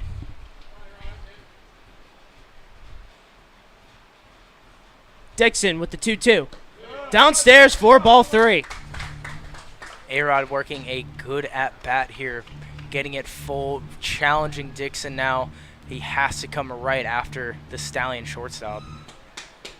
Deathly quiet here at Cantine. You could hear a pin drop. The full count pitch. In there for strike 3, and Rodriguez knew it. So he'll go down for the 3rd time today on strikes. And with 1 out here, Nico Amory stepping up to the plate to try to change things here. Amory, only 3 at-bats. This is his 4th. He's 0 for 1 with that strikeout looking in the 2nd. But you remember, came around to score on that Fish RBI double back in the 5th, and that was the last time anybody scored a run. First pitch to Amory will be spiked into the dirt. 1-0 count here. And you can feel the tension rising here at Cantine. I mean, I know I'm feeling a little bit antsy right now. Certainly a lot of fans are getting up on their feet for this one. A lot of anxiety. And Amory has to move out of the way of that one for ball number 2. Us in the press box are even getting on our feet here as we anticipate. I know I did. Big. I moved my stool out of the way for this. 2-0 pitch from Dixon. Down low and at the knees. 3-0 count now. So a hitter's count here for the catcher, and let's see if he will get the take sign. Gotta imagine, knotted up here, 5-5. He's not swinging. There's no chance. 3-0. A chant of ball 4 ringing from the VIP section, trying to rattle Dixon. The 3-0 pitch gets in there for strike 1. So that ball 4 chant did not work out well. That one was pretty close there. Had to have just caught that bottom part of the strike zone. Emery now with 1 out and a 3-1 count. The pitch from Dixon. Swung on and driven into right field for a base hit. Great piece of 3-1 hitting right there. Amory driving that one in between the first and second baseman right there. Nice work from Amory. And we will have a pinch runner situation coming in for Amory. Will be his teammate at Marist, and Colin Mackle adding a little bit of more speed to the base path. So let's see how aggressive Adam Craig gets with 1 out and a runner on first. Mackle not known for his base stealing abilities, but certainly known for his ability to run. And with Jelani Rogers up at the dish, you got to wonder just how dangerous you're willing to get here in the bottom of the 9th.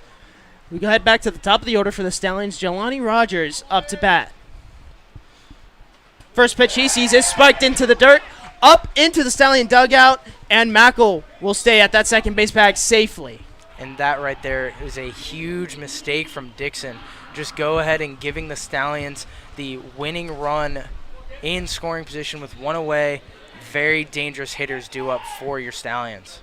And now the head coach of the Outlaws will take a little trip out to the mound to try to calm down his ace in Dixon. Jackson Mushter will try to step on in and see what's going on with him.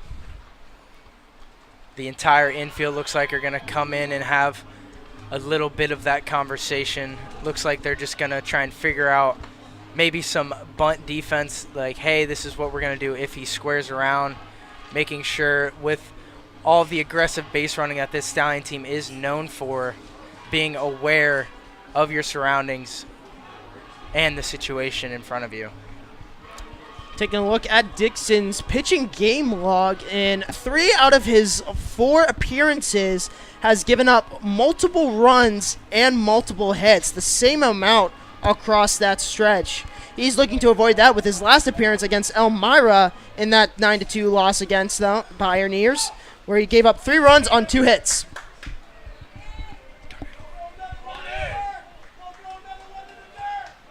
Mackle on second.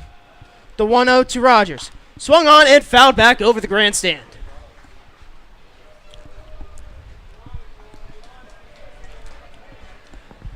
So 1-1 count here with 1 out. Go forth on deck. Stallion faithful slowly starting to get up onto their feet.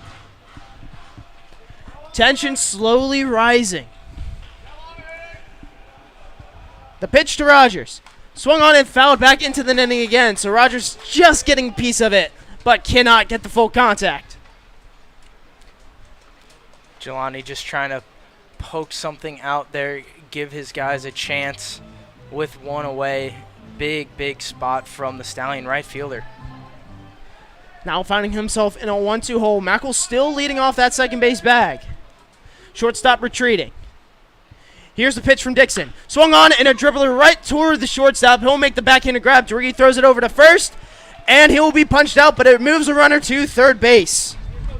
Whew, that ball barely beating Jelani over there at first base, out by a fraction of a step right there. Wow. Great hustle up there on the line from Jelani. The Stallions down to their final out of the inning. Evan Goforth up to bat now. 1 hit would seal the deal. After coming off a 3-hit game, he's looking to find his first hit of the night, and the most crucial one. First pitch he sees is upstairs for ball one. And he'll leave that one for the birds way up above the eyes right there. Good approach from Evan already. Slow chance of Evan Goforth ringing around Canton. Here's the 1-0. Gets in there for strike number one. If Goforth could work a walk, that could bring up Brandon Fish, one of the more potent hitters for the Stallions this season. And a dangerous one. The 1-1. Inside. Goforth had to move out of the way of that one. Getting a little antsy up here as the Stallions are really trying to work their way to walk it off again. Just one bad pass ball away from sealing this one. 2-1 goes into the dirt, and it's a 3-1 count for Goforth. That one bouncing in the dirt in front of Balajian, making a game-saving pick on the backhand. Nice job there from the battery. Goforth now could take it, rock it, or anything of that sort. 3-1. Upstairs, ball four, runners on the corners. Another really solid at-bat from the Stallion second baseman. Runners at first and third now. You got to wonder how much Cray is going to do. Is he going to send the runner to second to force a tougher out over the force play at first base? What are you going to do here? Unsure. And now Brandon Fish could become the walk-off hero the Stallions could use. Not the one we deserve, but the one we need. Brandon Fish. And it looks like he will be intentionally walked. The second time this season he's been intentionally walked. And now Jake Skrine is coming on up. And last time that they did this did not end well for the Outlaws. It turned into a one-pitch at-bat, which drove in the winning run. Yeah, there's not much you can really do. You're stuck between a rock and a hard place. Do I face Brandon Fish, the red-hot, consistent hitter, or do I go up against Jake Skrine, who's been red-hot and a little cooled off since, however, still very dangerous? Bases loaded. He takes that pitch inside for strike one. Oh, ball one, excuse me. Dixon struggling to find the strike zone. Gotta wonder, what is Skrine even looking for here in this at-bat? Infield playing back towards the edge of the grass. 1-0 goes in there for strike number one.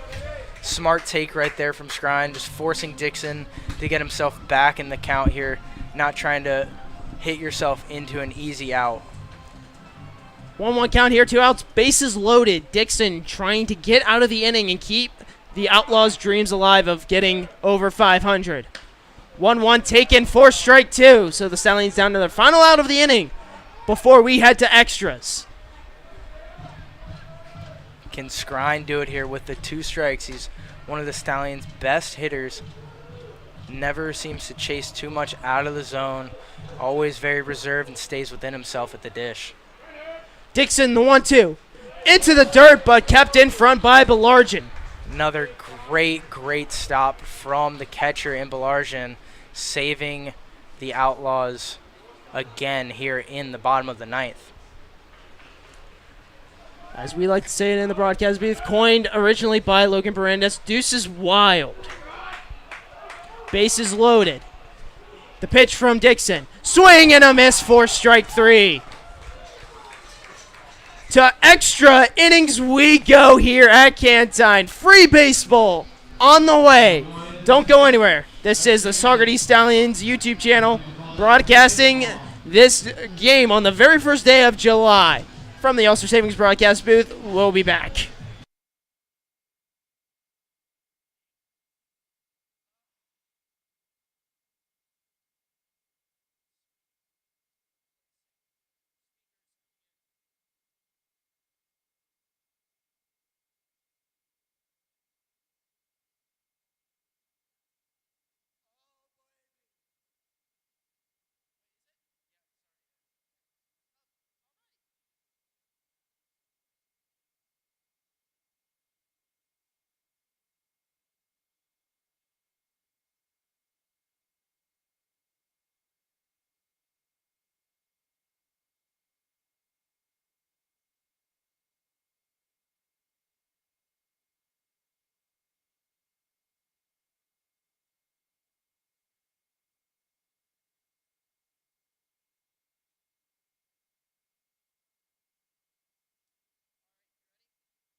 Welcome to free baseball here on the Saugerties Stallions YouTube channel. The top of the 10th, still a 5-5 ball game between the Stallions and the Outlaws, and this is a little bit of something we saw last time these two teams faced off here. Yep, and in the PGCBL rule book, you've got extra inning baseball, the Texas tiebreaker, with the runner starting on second base, and it will be the last batted out, so it should be Broderick going out to second base, but it appears that they're going to have a pinch runner, somebody a little bit quicker who's got a helmet on. Yeah, we'll take a look at who will be pinch running here. That looks to be number 46. We'll keep you updated with the answer to that once we figure that out, but regardless, a runner on second, and if this goes to a stalemate after 10 innings, it will be ruled a tie. And that base runner will be Tyler Sauceville, the pitcher who's really been dealing out for the Outlaws. I mean, he's been at the top of the leaderboards in nearly every pitching category. And now it looks like he'll be at the top of the diamond on second base. Praxi Vigil for the Stallions now, hoping to close this one out and give his guys another opportunity to go ahead and win this one in the bottom of the inning. And he'll face 4, 5, and 6 with Evan Keegan up to bat first. And for Vigil, he's looking to strike out the side here and keep that runner on second. First pitch Keegan sees from Vigil will be called a strike. Also like to note, Mason Speaker now behind the dish for Nico Amory. You remember Colin Mackel coming in to pinch run, not a catcher himself, so Speaker will take over duties behind the dish. Swing and a miss for strike two. It goes Keegan, so an 0-2 early for the first baseman. Praxi is a really, really strong pitcher that the Stallions have out of Weber International. Good fastball, great breaking curveball as well. 0-2 goes upstairs, ball one. And taking a look at Quinn's final stat line in 2 1/3. No hits, no runs, no walks, 1 strikeout. So a very productive day from the Marist pitcher. Vigil with the 1-2. Upstairs, but called ball. That one had to have just missed. Big frame from Keegan. Not sure that one was too high. It looked like it was probably just outside. Vigil now working from the stretch. Delivers the 2-2. Swing and a miss for strike 3. Great changeup right there to get Keegan chasing low. Huge out right there. And that's the 8th strikeout Oneonta has gotten. 2 of them from Keegan, as he cannot seem to find a hit today. But that brings up a very potent hitter for Oneonta in Ryan Weiss. So far managed to have 3 RBIs, 1 on a ground rule double, 2 on a single. First pitch Weiss sees is down Main Street for strike 1. Praxi's just going to want to come right after Weiss. Big, dangerous hitter here. Want to get him chasing something up out of the zone. Praxi delivers the 0-1. Just missing that lower outer edge for a ball. That one looked to me like some Sherwin-Williams paint. Unfortunately, Praxi not able to get the call. I thought that was right there with him. Here's the 1-1. The runner goes, but that will be fouled off, so a wasted opportunity for a hit and run by Oneonta.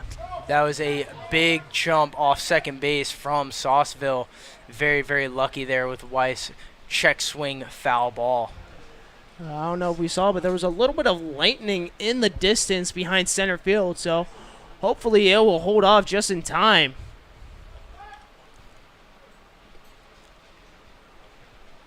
Weiss now stepping in with a 1-2 count. Sauceville still on second. Vigil delivers, and Weiss sends that one up into the outfield. Underneath that one is Adams. He'll make the grab. The runner tagging up, but will stay at that second base on a bullet throw to third. So 2 away here. The runner did not advance from second. Nice pitch right there from Praxi. elevating the strike zone, forcing Wise to pull his hands up, and he just missed that one. And Adams, a very, very strong thrower out in left field. Sauceville never had a chance to tag there. And now the Stallions are going to force the intentional walk to Carter DeRigi now, putting runners on first and second, bringing up Andrew Holub. Smart job there from the Stallion coaching staff, getting the matchup that they want. So DeRigi reached on base twice now, none via a hit. As now Holub will take that first pitch in the dirt for ball 1. 0 for 3, yeah, with the E4 and the walk now here in the 10th. Stallions hoping to keep him stranded on first base and not allowing Sauceville to move out of that second base area either.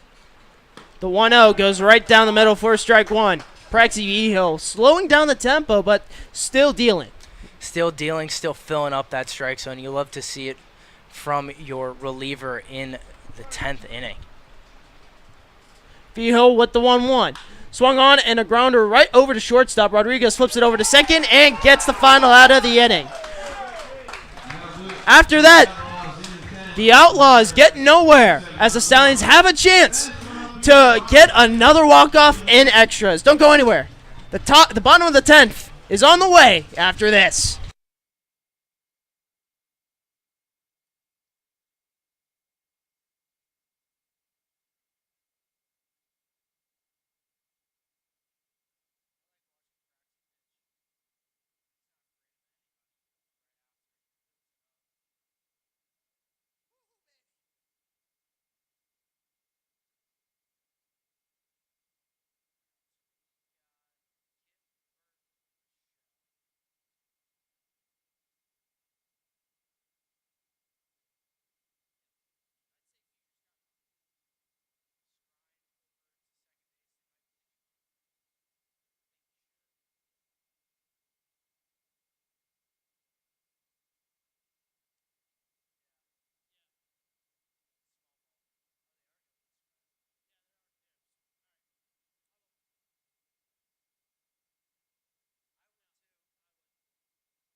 The final frame here at Cantine as the Stallions have an opportunity to walk it off for just the third time this season, which would be the third time against the Outlaws. And Jake Scrine's going to make his way, it's seeming to be on that second base as he was the last batter up. But leading things off will be Kip Futures, who has had a rough night at the plate. Yeah, Kip's still looking for his first hit of the night. Already has that hat trick. He's definitely going to want to shorten some things up. Runner on second, nobody out. You got to wonder if the Stallions are going to elect to sack bunt him over to third base. And we were talking about it right here in the broadcast booth. The Stallions, 1-1 in extras, have been walked off against the Dutchman back at Keenholz Park. It was a Danny Rogers 2-run shot over the right field wall. Game over. 7-5 loss for the Stallions. But last time they went to extras, it was against these Outlaws, and it happened to be an infield single that secured it from Garrison Berkeley. So now Kip Futures is up to bat, having a rough time at the plate. 0-4 with 3 strikeouts. He decides to bunt up. The diving effort will be not made on the ground. The throw will be not in time as it's bobbled, and now runners on the corners here for Kip Futures. Wow, great job right there from the Stallions, electing to play small ball with that runner on second. Kip giving himself up. Bunt popped up on that first base side, landing just short of Keegan. Having to make a tough play. Scrine, very heads-up base runner, able to get himself to third base regardless. And now bases are loaded for as Garrison Berkeley got intentionally walked. And now Garrett Michelle up to bat here. Had that 2-run homer back in the second. Let's see if he creates some magic here. Swing and a miss for strike 1. Yeah, Michelle already made some fireworks early in this one. You hope that the young left-handed hitting first base outfielder just stays within himself here. 0-1 will be taken outside for a ball. Great take right there from Michelle. Not looking to do too much right now. All he's got everything to work with nobody out. Michelle, in one of the biggest moments in his baseball career, will foul that one down the first baseline in a 1-2 hole for him. Very big spot here. You said it, John. The recently graduated high schooler hasn't even seen a college campus yet, but by looking at his size and his abilities on the baseball field, you would never guess that he's the youngest player on this baseball team. Will attend Blacksburg and will go to Virginia Tech in Blacksburg. He'll take that pitch upstairs and away for ball 2. No outs here and a 2-2 count, bases loaded for Michelle. And quite a pickle that Aiden Dixon has found himself in. Quite a pickle indeed, as the Stallion faithful are slowly getting on their feet here in Cantine. Michelle pops that one up, but it will curve foul out of the yard. Good job of protecting there was Michelle.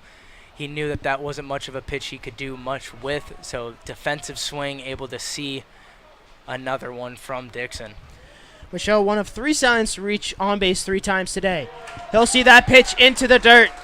So this next pitch could be life or death for the Outlaws, in a quick meeting to talk things over will go Belargin. Great stop again from the catcher, saving a run again on his knees. Big block there, keeping his team, the Outlaws, in this one, in this 10th inning. This could be the potential game-winning pitch right here to Michelle. Here's the 3-2. Swung on and driven into the outfield. Broderick will make the catch. Scrine tagging up, going all the way home, and walk it off Garrett Michelle. The sacrifice walk-off victory for the Stallions. They take this one 6-5. Another fantastic piece of hitting from Garrett Michelle. Have an absolute night, young man. 3 RBIs on the night, putting that 3-2 ball so far deep into the outfield, the right fielder never even had a chance to throw out Scrine at third base. Yeah, it was a beautiful piece of hitting night for Michelle, even though he did not manage to get on base most of those times at the plate. We take a look at his final line at the plate. He's managed to reach on base 3 times, and when he didn't, he managed to advance runner. So a very productive night on the base paths for Garrett Michelle. What a ride for the man out of East Lincoln High School. And that's a couple of tough trips to Cantine for these Outlaws, getting walked off not once, not twice, but 3 times. Fantastic work through and through from this baseball team. Struggled at the early get-go, Booley allowing some runs to come across early in this one, but settling in was that pitching staff, and this team never went away, continued to battle at the dish, and came out on top in this one. Yeah, 4 straight scoreless innings between the Stallions and Outlaws, but Garrett Michelle, with the bases loaded, no outs, fly out, sacrifice fly to the right field. Broderick makes the catch, didn't even attempt the throw because it was game over. Scrine tagged up, and he walked things off. And we're about to be joined with our Ulster Savings Player of the Game in Garrett Michelle. So, Logan, take it away. Thanks, guys. I'm here with tonight's Ulster Savings Player of the Game in Garrett Michelle. And Garrett,